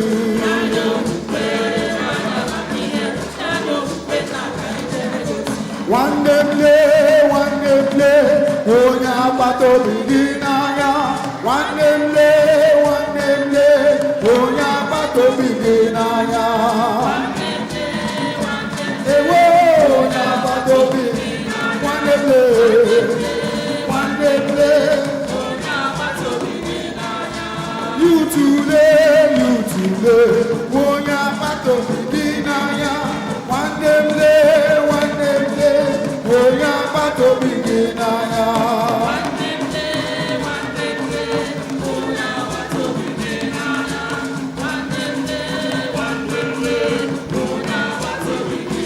Uri a na ọnwụ na Jehova Chineke ga-ewere anyị.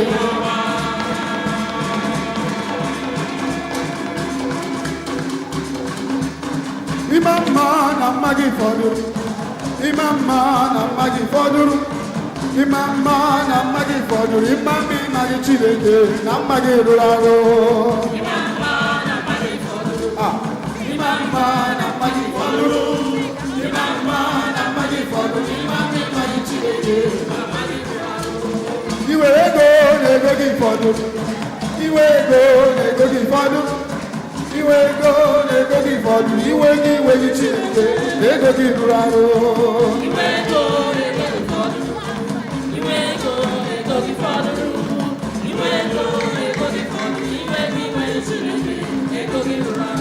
Moses dee. Hallelujah.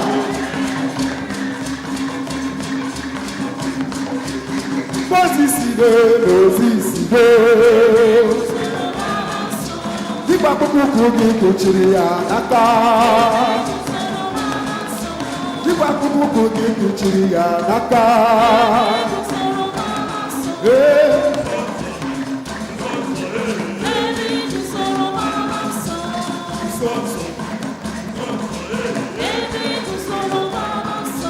Ole.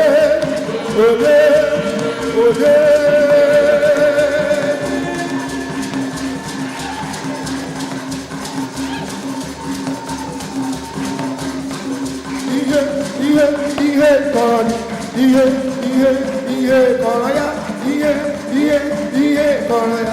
Onye na-enweghị Jizọs ihe kọrọ ya. Nwanne kọrọ ya. Ihe kọrọ ya. Onye na-enweghị Jizọs ihe kọrọ ya. Ihe kọrọ ya. Ihe kọrọ ya. Ihe kọrọ ya. Onye na-enweghị Jizọs ihe kọrọ ya.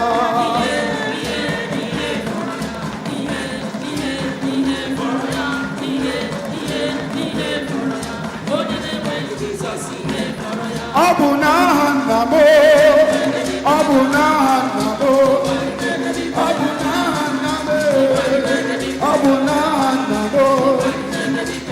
Ebe kwa ekwe ọlụ nzọpụta gụwo ikpe na-ebe dị n'otu na akọ dị nwa Ezina.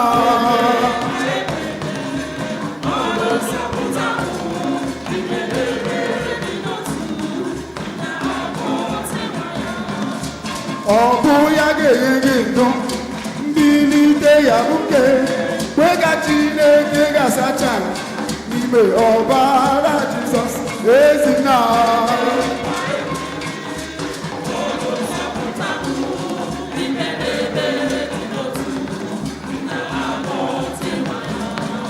Ebili chekwuru na gasị ya emewo ekwesịghị ka akpọ m nwa gị ọzọ mgbe na emewo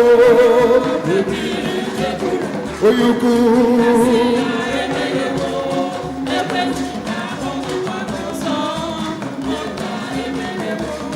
aga m ebili iwe chekwuru gị papa gasị gị na emewo m ekwesịghị ka akpọ m nwa gị ọzọ na emewo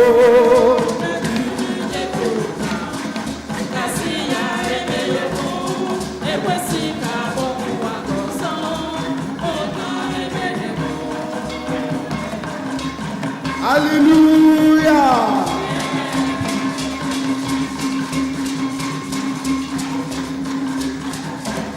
Meriwo, meriwo, ona o meriwo. Meriwo, meriwo, ona o meriwo. Oya ngefe meriwo. Ochi o meriwo. Oya ngefe meriwo. Agamara para naru Jehovah. Agamara para naru ya oyeche. Agame kusi mere odiruya. Kamasiya na jebeno. Agame kusi mere odiruya. Kamasiya na biko jebeno.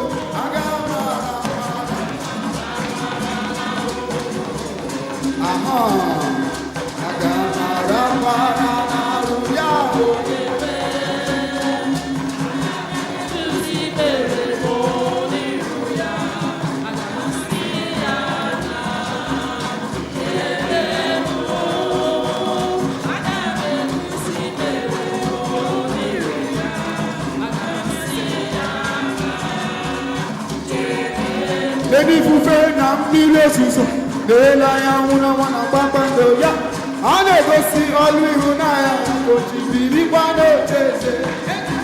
Lady Fufe na mmiri ozuzo na-ele anya nwụrụ nwana kpakpando ya a na-egosi ọlụ ịhụnanya ya ojibirikwa n'oche eze.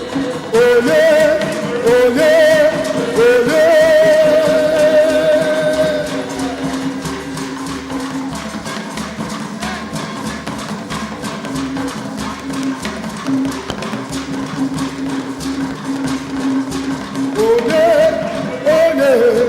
ole ole Chineke bụ eme amara ọkaka eme amara olebe ka mma olebe ka mma olebe ka mma olebe ka mma.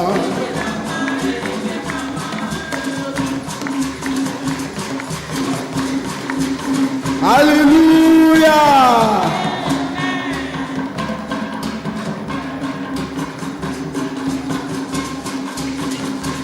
Mmalite okorobịa bitu egwu Jehova.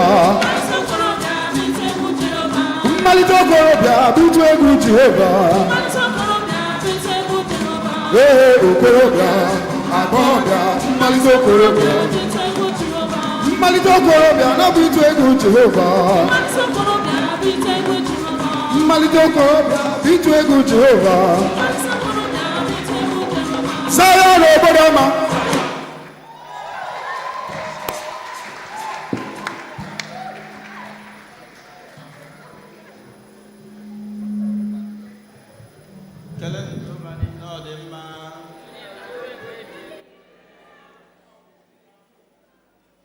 Sọnde nke ụbọchị taa pụrụ iche.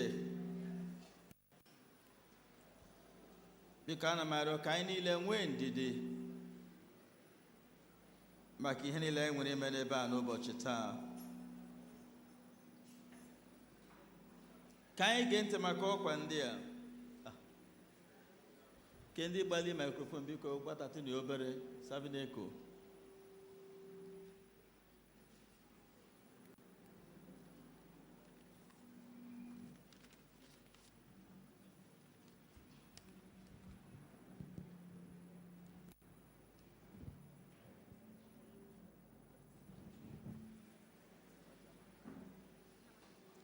Kelenu Jehova n'ihi na ọ dị mma. In the name of God, I thank each and every one of you for coming out today to worship God and to bless Him from your pocket. In this new week, the presence of the Lord will be with each and every one of you in the name of Jesus Christ. Are there people who are worshiping with us for the first time? Please, wherever you are, be on your feet for recognition and prayers. If today is your first time of coming here to worship with us,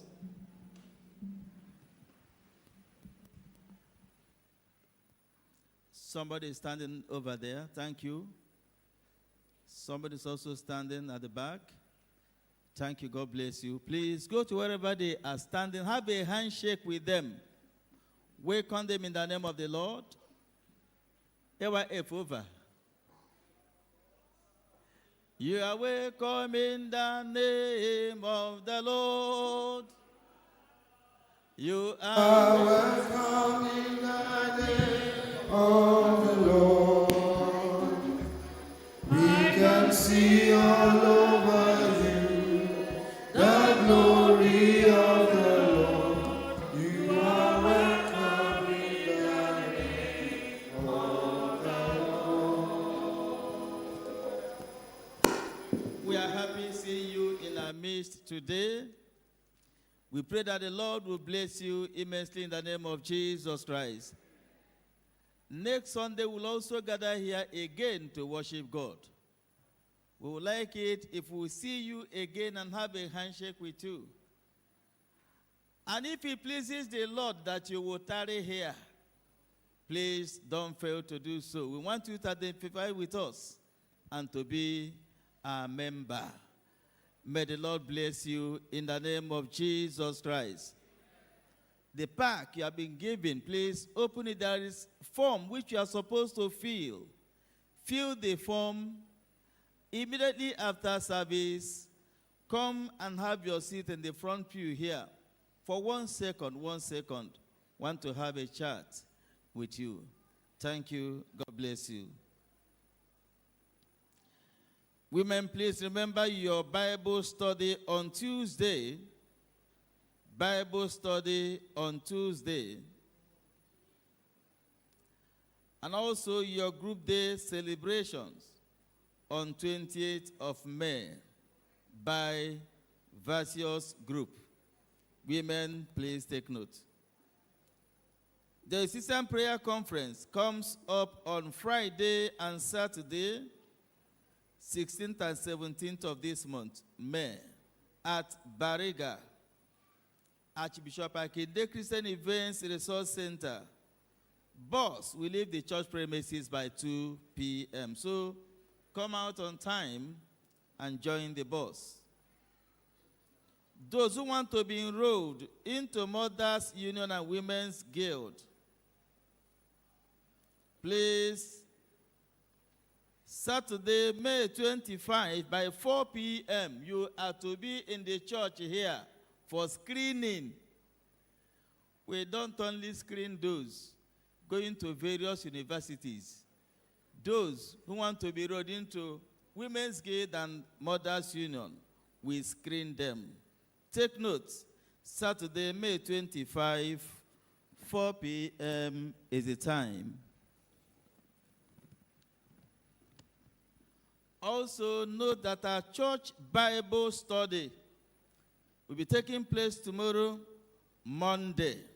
Time 6 p.m. Venue, conference room. Please let all of us come out and be part of this Bible study, learn the Word of God, and may the Lord be with us in the name of Jesus Christ. Tomorrow, Monday, Bible study, 6 p.m.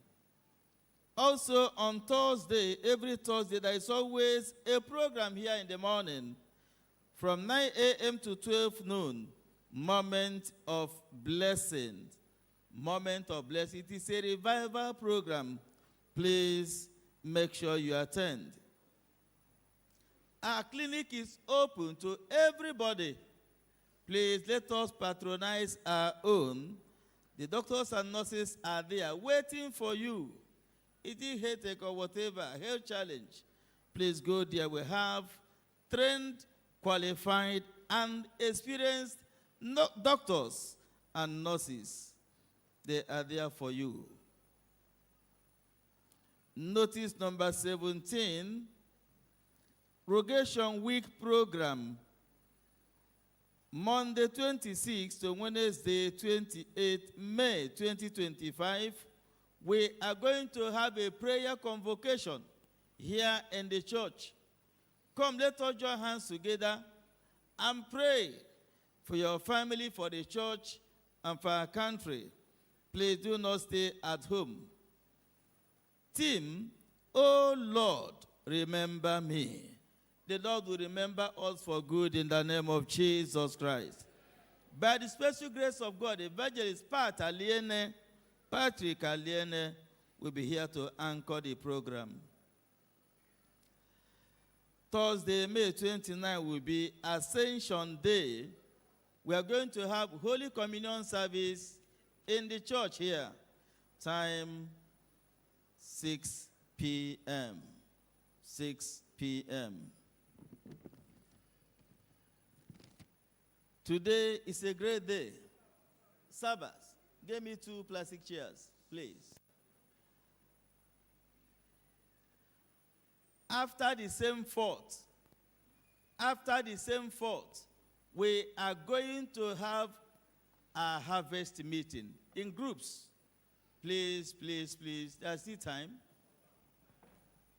After the same fort, we are going to have a harvest meeting. So please, wait. Identify with your group. Chook mouth in any discussion. It is for the Sanait, gina nwunye gị na church. Ask him chook mouth. Praise the Lord. Hallelujah. Church, we announce here in the church severally. Let me begin by thanking you for what you did last Sunday. When our past Vicar, Venerable Dr. Emeka, and the wife, Ijeoma Nwapa, when they were here for their same fort, he wrote a letter. I read it to the PCC yesterday, thanking every one of you. He says that all that you gave to them, that the Lord will replenish your pockets 100-fold. I didn't hear your amen. Our brother, our father in the Lord, the Venerable and Mrs. Vincent Ezike is here. And I know that St. Stephen's is prepared. Let us put our hands together for the Lord.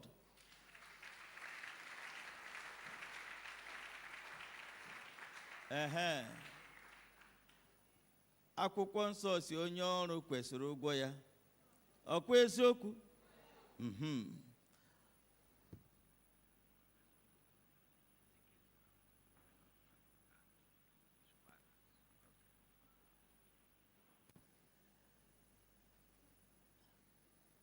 On your behalf, I will call them out to come and have their seat.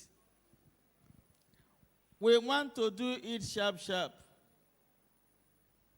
Please, when you come and drop your whatever you have for them, your gift, you just wave and go. Don't cross over. for handshake. Be patient. After service, when we process out, you have 1,001 minutes or seconds or hours, either to hug them for handshake. Praise the Lord. So on your behalf, I call the Venerable and Mrs. Vincent Ezike to please come forward.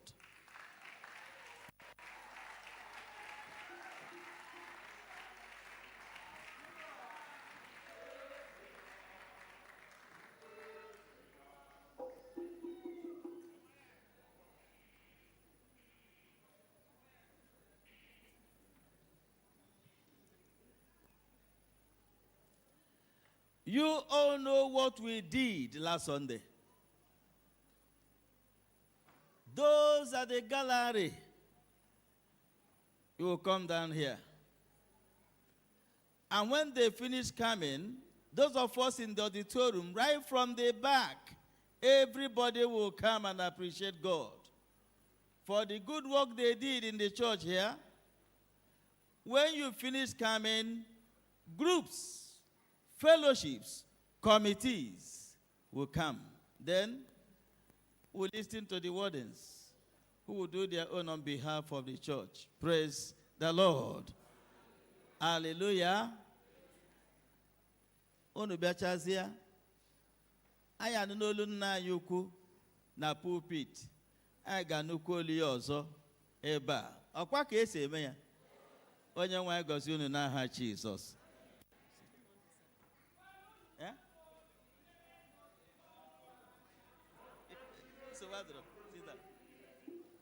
Get us well, please organize us to come forward. Band, over to you. Sorry. AYF. Over to Anube Molu Naye Pat, Okafo. Obiakuruka. Oneya. Onuleya, Lelu Jesus Christ, Onaridata. Onuleya.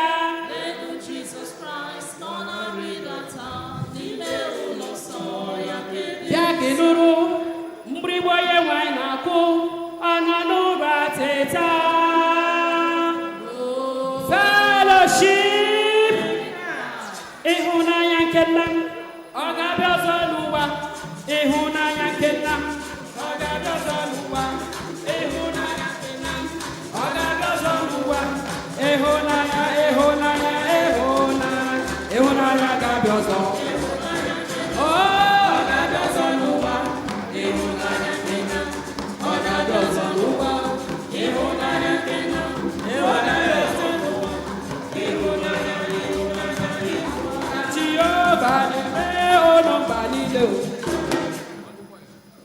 Biko, when the church may transfer. Some people want to do transfer. Media project the account number of our brother Venerable Vincent Ezike.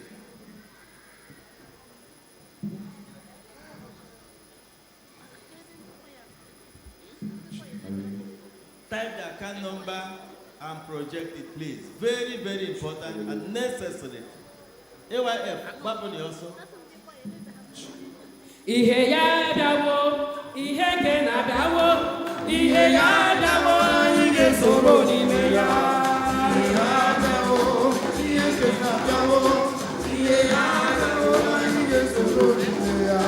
Ihe ya dawo, ihe ke na dawo, ihe ya dawo, ihe soro n'ime ya. Ihe ya dawo.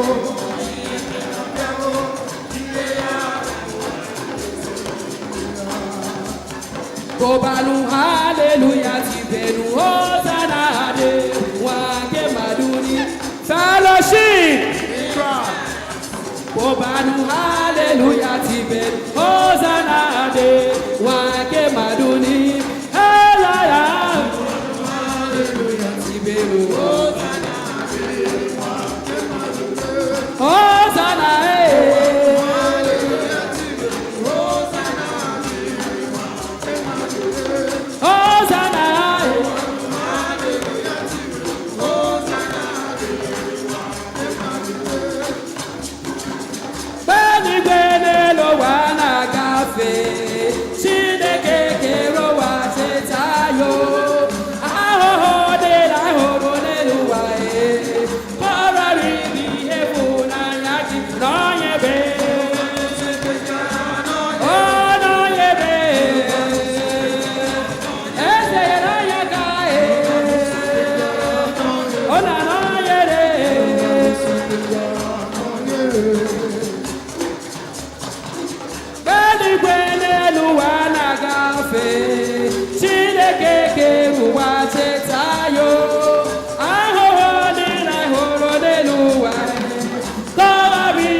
sieno Jehova gbawike ebe niile ụwa satọrọ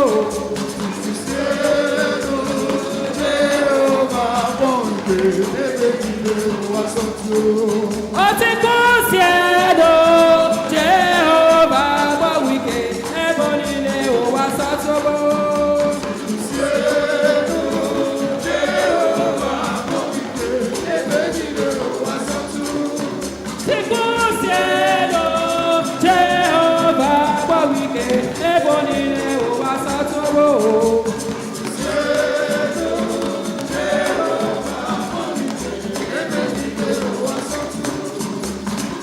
Otu aka Chineke anyị ra o otu aka Chineke anyị ra otu aka Chineke mụra o otu aka Chineke mụra otu aka Chineke anyị dị o otu aka Chineke anyị ra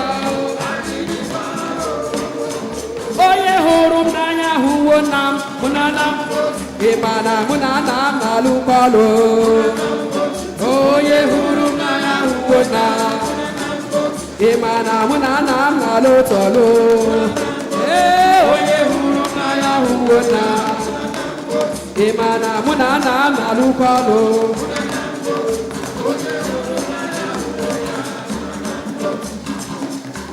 Hallelujah na-ada n'igwe oh hallelujah hallelujah na-ada n'igwe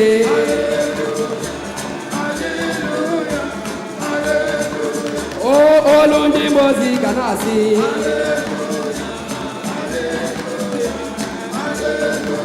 oh hallelujah na-ada n'igwe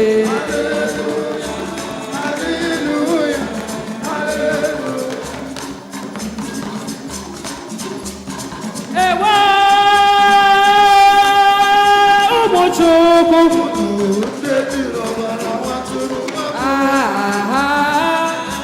haleluya haleluya amen haleluya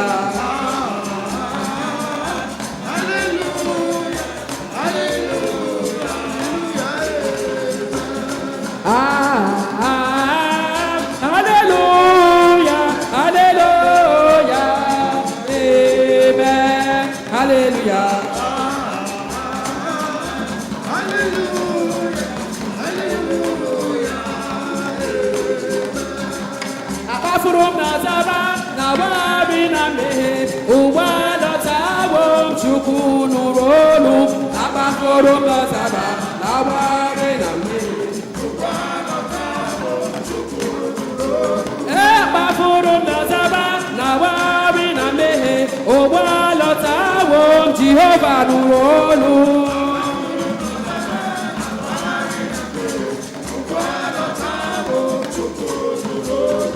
Abaforum Nazara, Nawabi Name, Uwala Tabo, Chukuna Nurolu.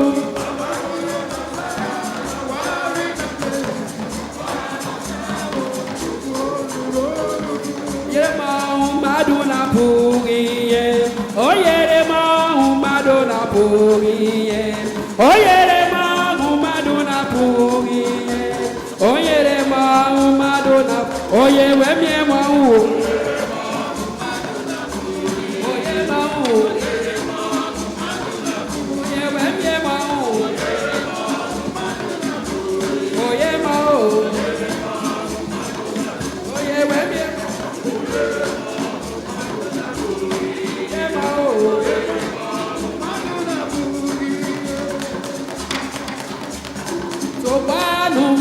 Egwu Chineke bụ na tụkwanụ egwu Chineke bi n'igwe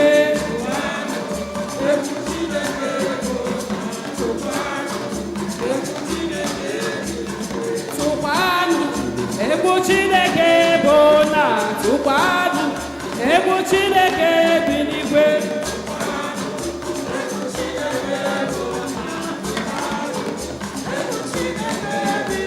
amatara m na Chineke na-agaghị ekwe abụ ndị mozi na-abụ n'eluigwe ya maka ụmụ ya ụtụ na-abụ n'elu ụwa abụ ndị mozi na-abụ n'eluigwe mee gbagba n'oge zuwo.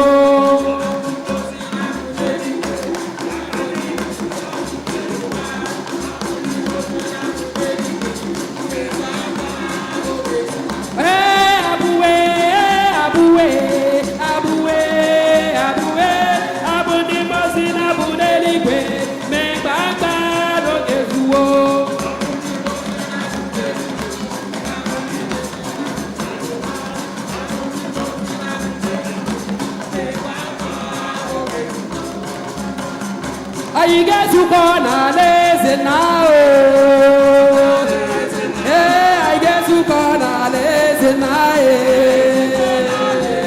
Ịma na ga-ezukọ n'alaeze nna o. Oh, we shall be there in paradise. We shall be there in paradise. Oh, we shall be there in paradise.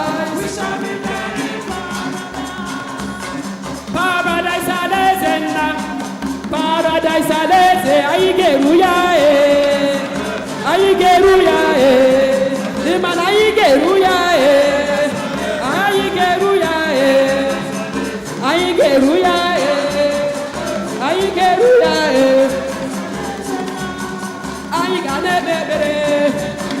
aigane bebere imana aigebere inejuka nebebere inejuka nebebere.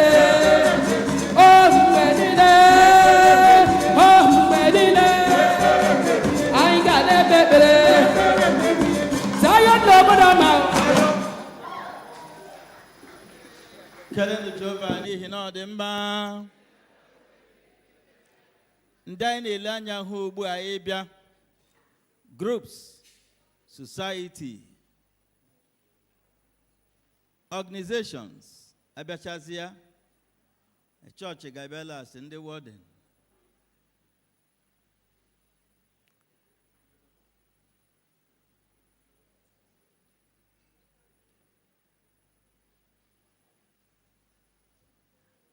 Onye ọbụla chọrọ ikwu okwu sọsọ half a second. Anyị si ụkọchukwu kwuora gị. Half a second. Lady. Ị na-ekwu okwu? Say, Stephen, praise the Lord. Steward. In the service of God. Steward. In the service of God. Okay. Ozube. Steward awụ ụmụ nwaanyị naanị. Ofu nwoke bịa nga. Hey! Chọọchị ọhụụ ụtọ. Onye nwe m gọzie unu. Ọ wọdụ na onye m hụ nga. Oyi suit. Ndị yi suit bịa.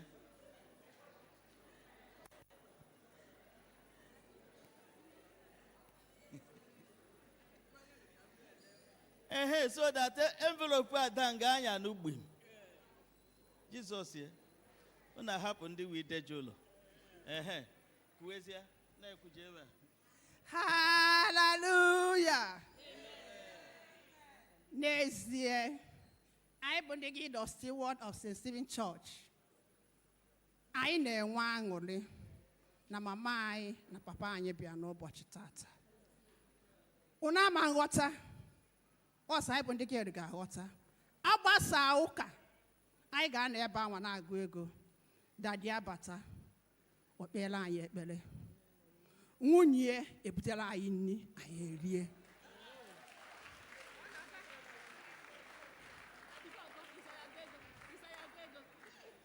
Ndị ọ bụrụ na ha gaa ana Igbo bata, ha gaa ana Igbo bata, ihe niile na eji na ana Igbo bata, ọ ga-ewetara anyị ya. Anyị nọ n'ọfịs anyị, o buru ya bata ọsị, onwe ndị na-anọrọ ebe a, onwe ndị na-abịara ụka tata. Anyị sị na onwe ndị ya ọsị, don't worry, anyị lie next Sunday na ya ga-eweta nke fa. Next Sunday mama eburu ya bata, sị ka ndị a na-abịara ụka. I asked for na o wori enyefa. Owo onye gi ụdarụ na-adịrọ. Daddy, ebido gịnị bịaba ekpere. Ọ na-ekpe ekpere, ọ na-eje na-enye Holy Communion. Onye gị dọsi word. And ịbịazie emesi na ya mụrụ ọlịrị nọ chaplain. That's ka ọ bụ. N'ikpeazụ ka anyị matazi nọ chaplain anyị. So mana nke ọ na-emegodo bụ m nke ọ na-emere anyị na gịnị na St. Stephen Church. Ada ekwuzi mama. Mama. Nne.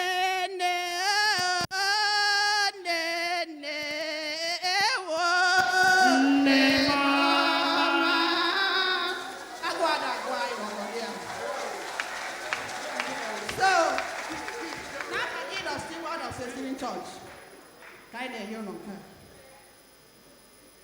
Praise the Lord. Church ọkụ na ahụla na same front amaka. O nwere ihe unu nụrụ otu na amaghị na ọ na-eme. Hey! How I wish every member will become Gideon Stewart. Praise the Lord. Praise the Lord. Church, praise the Lord. Ndị kweba bụ ndị moment of blessings. On behalf of a moment of blessings workers, Daddy, is always ministering there. He has been part and parcel of us. Each time he's called, he ministers, promoting the gospel. And mommy also, we cannot stop talking about ube na ọka na so many things that we have eaten, Nwaogu, so many things. My hospital is too far. So many things that we have eaten. So, my wafers, when the tagoro wafers, how we know. So, we want to appreciate them. They have fed us spiritually and physically. And we thank God for their lives. And on behalf of Moment of Blessing, with this token, we are appreciating them. Tabu pay day. Pay day. AYF herself.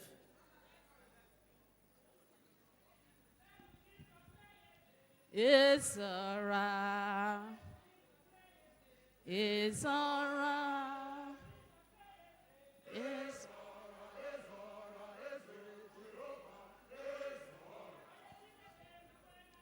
alright. Praise the Lord. Praise the Lord. On behalf of the Anglican Youth Fellowship, I want to present this little token to you, Ma and Sir. Mommy, you are for us. You have been with us. And Mommy here has been so committed, massively committed in AYF, even at the diocesan level. Most times we invite her for our diocesan program, and she honors us. And our daddy here has been so wonderful to us. Congratulations, and we wish you well in your ministry in Jesus' name. Onye buzo ọgabu onye ikpeazụ Chukwu ekwela.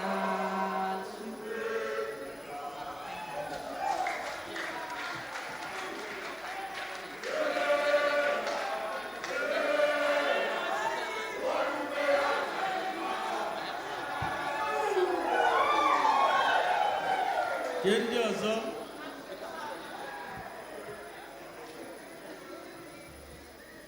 Unu edipụla den taa.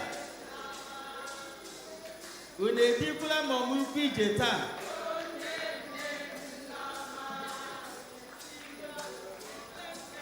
Oh, nene, nama. Oh, nene, nama.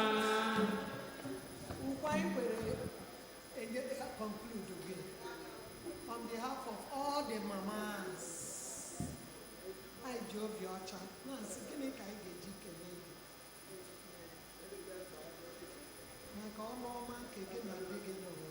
St. Stephen's Anglican Church.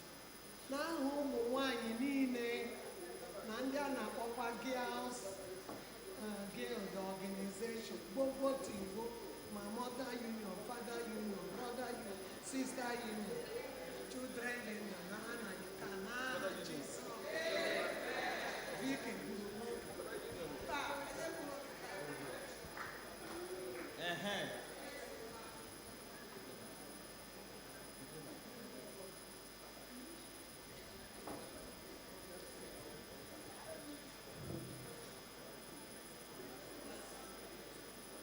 the Lord. Praise the Lord. Hallelujah. Amen. I know now and the women of grace of St. Stephen Church Igbobi. Our mama happens to be one of our chaplains.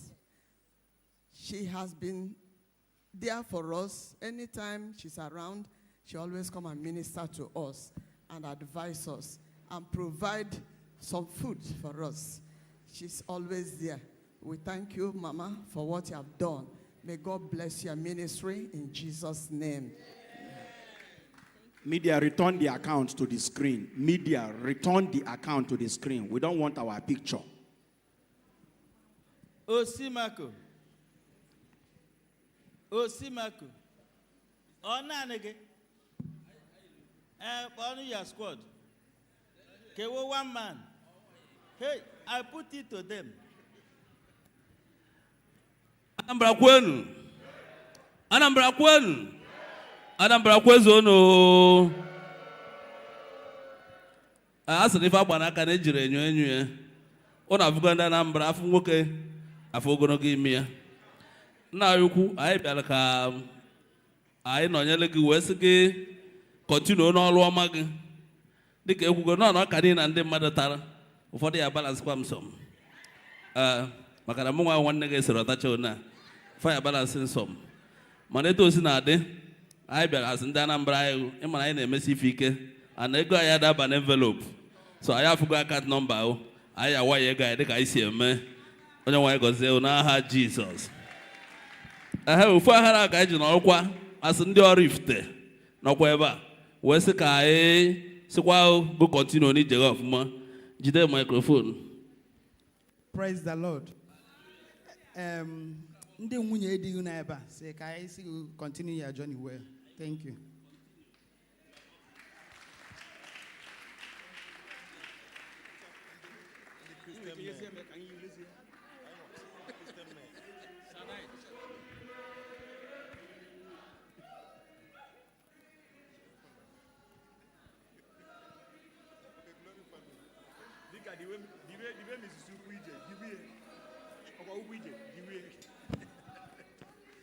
Glory, glory, hallelujah.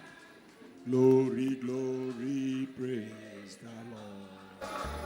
Glory, glory, hallelujah. Glory, glory, praise the Lord. Glory family. Glory family. Glory, glory family. We are the number one after glory family. What's on your microphone in there? So now Handy arise and shine. The only family that shines, that glows, that glitters. I know, say we love. God bless you. Mommy, PJ. Thank you. Thank you.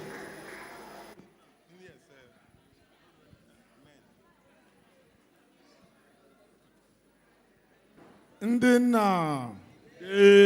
Ndị nna. Ide. Ana m ebe a as representing the Christian Men Fellowship, but above all, Venerable Ezekiel, a personal friend. By this time, Thursday last week, on at my house in a village with the wife. A very wonderful village, a very wonderful friend. I've been going car before. I was so impressed. In May 1. And May 1, he did come to my house. God bless you. He's a personal friend, agent details here. But above all, Christian men will do the normal thing. Agent information about you. But God bless you and your wife. God bless you. Chinawata.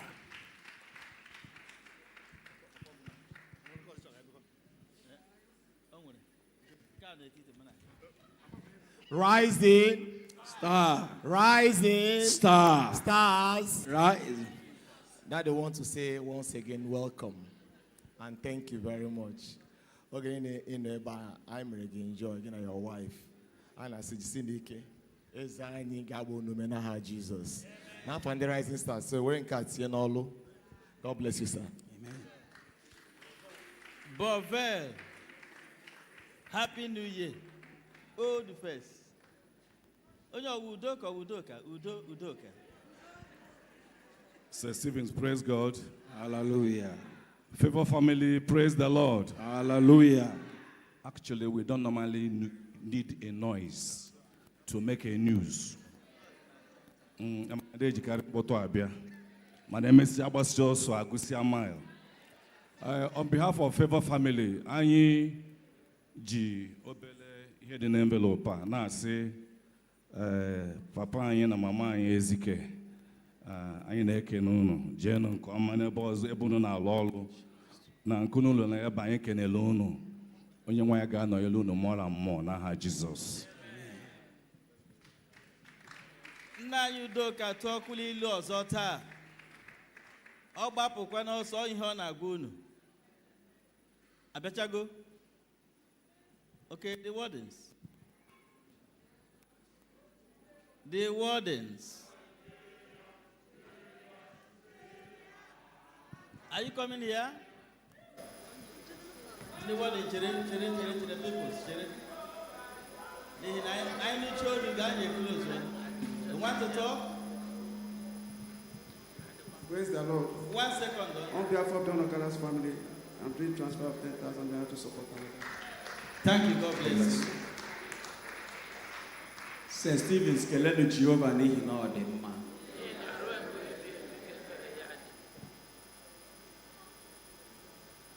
Ọ dị chere o. Onye na-abịa n'ebia kwụ ugbu a. Praise the Lord. Anyị kwa n'ebe a n'afa ụmụ Adịide mmiri. Adịide ka ịbụ. So, anyị mara ihe na-emere anyị. Ọ na-aga ebe na-akpa anyị ụmụ ide. So, Adanna nee ya. Nyaka. Thank you. Lady. Okay, the warden. Ndị ụkpọkọ ndị mkpọ ama m nke ahụ ahụ.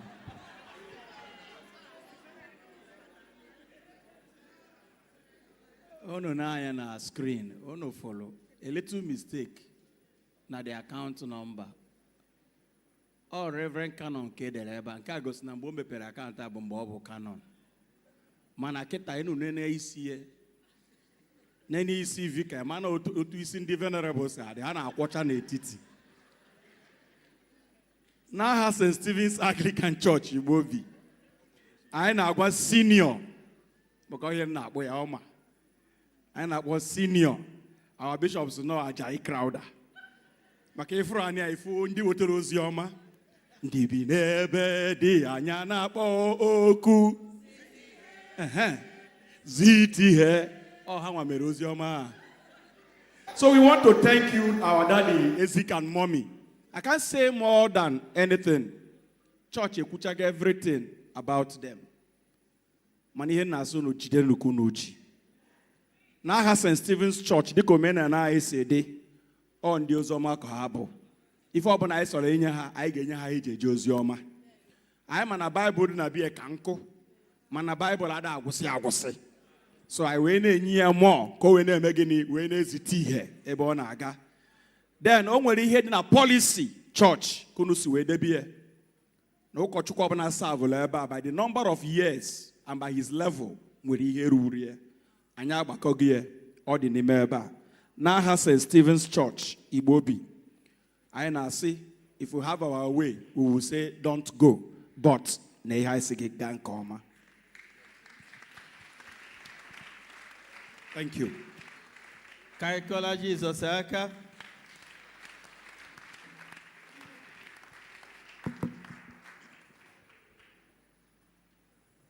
Kelenu Jehovah n'ihi na ọ dị mma. Asị m kenenu Jehovah n'ihi na ọ dị mma.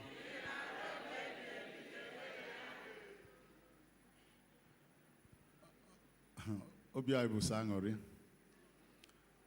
Ọ bụrụ sọ maka ihe onyinye kama nọ na anyị nwere ike ịbịa ebe a unu si anyị bịakwa fụkwa ụmụ Chineke niile a n'udo na ọṅụ.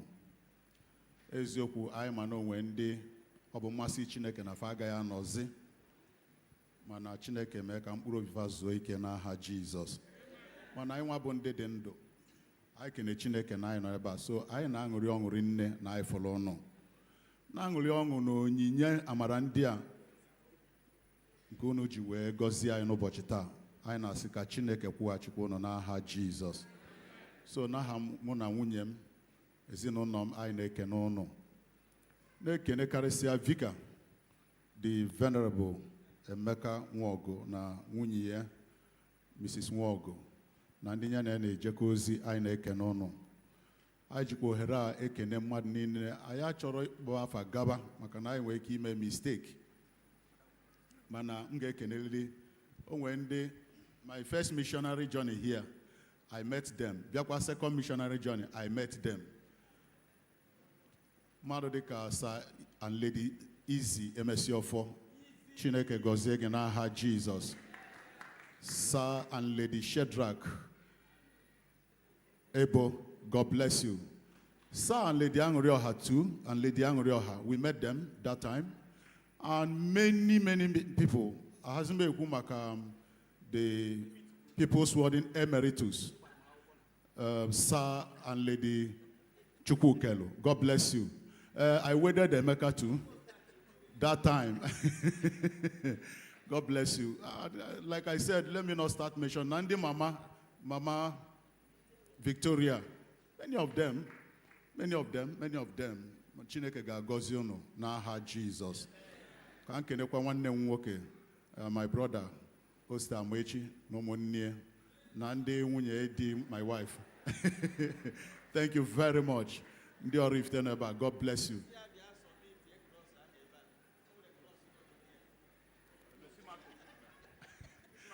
I nekene ma ndị youth niile, all organizations, ma ndị choir, thank you very much, Sir Orachiri. Na my brother Amasiatu, na ndị niile ha na-achị, na choir chairman, thank you very much, na assistant na secretary. AYF, I kenekwa m unu, daalụ unu. All the group leaders, thank you.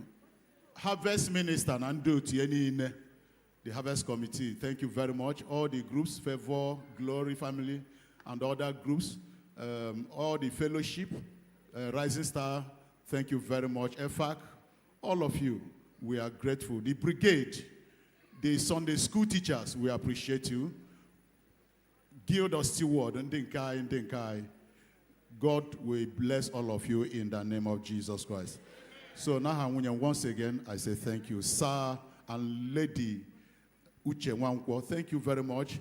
Yes, we enjoyed ourselves when we came. He buried his sister, so we are there to commiserate with them, but we also enjoyed ourselves. God will continue to strengthen you in Jesus' name. Sir Anurioha and Lady and our brother Emeka Iluelunachi and the wife, na Mama Aso, Nandi Vajas, in fact, your good work, not just coming to robe and process and other things you do behind the curtain. The way you help people, the way you do, God will see, has seen them, and they will reward. God will reward you in the name of Jesus Christ. Because kudebezi otua, ana meke ne mad nine, Chineke gozi ono nine, na ha Jesus Christ bonye nwaye. Amen.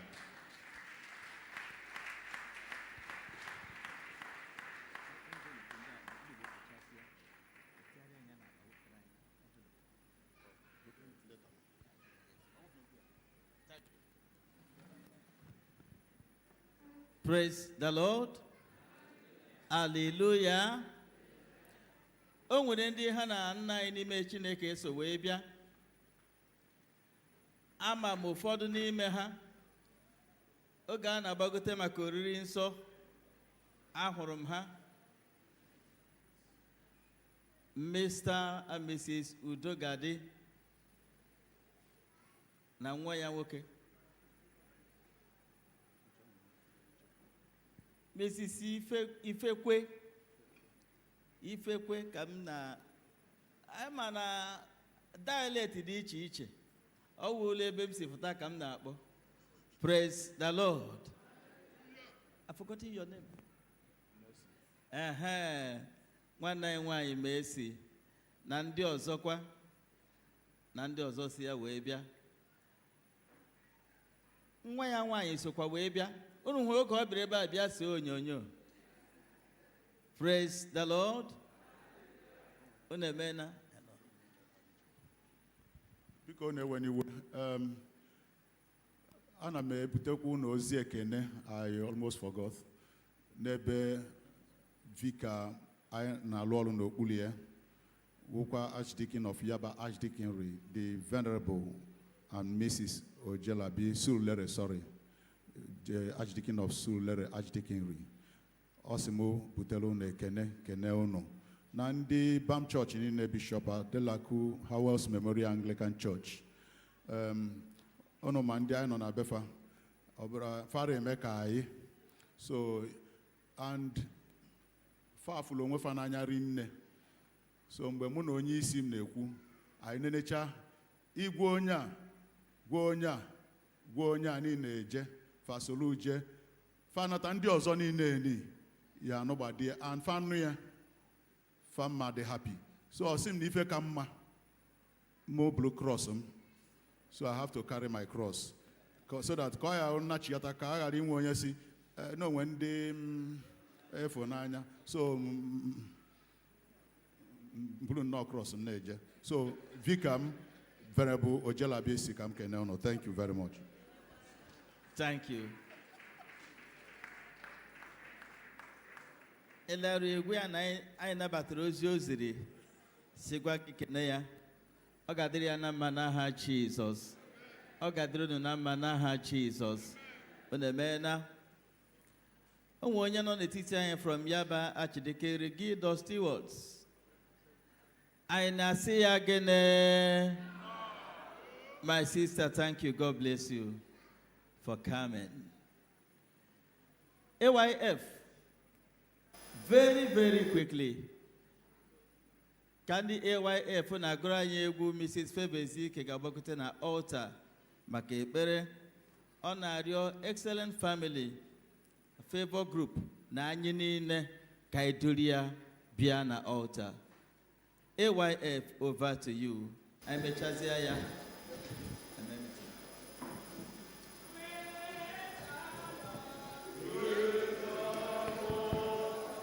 Kamnogide n'ime Jesus. Kamatakwa. Christian Hope Ministry, please join her.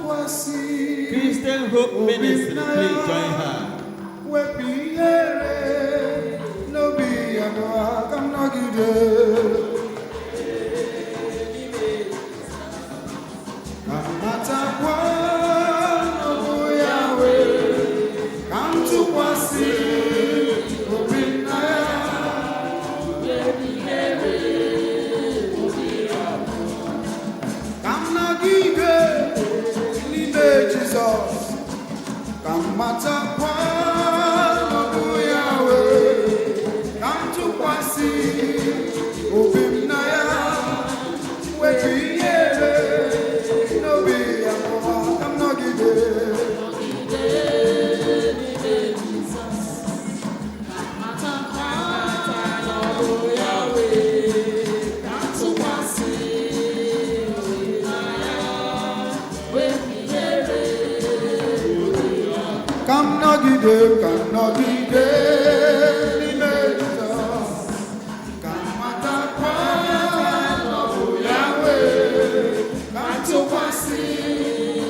Obi madalamba, chikene dugi marozo.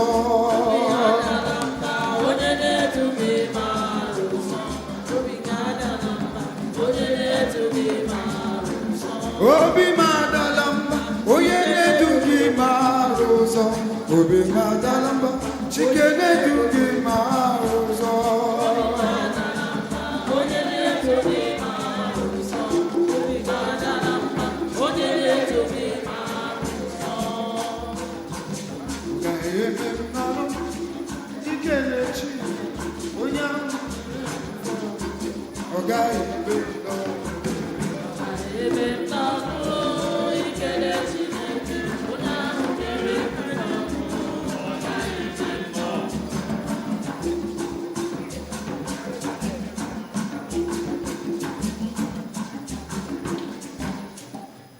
Let us pray.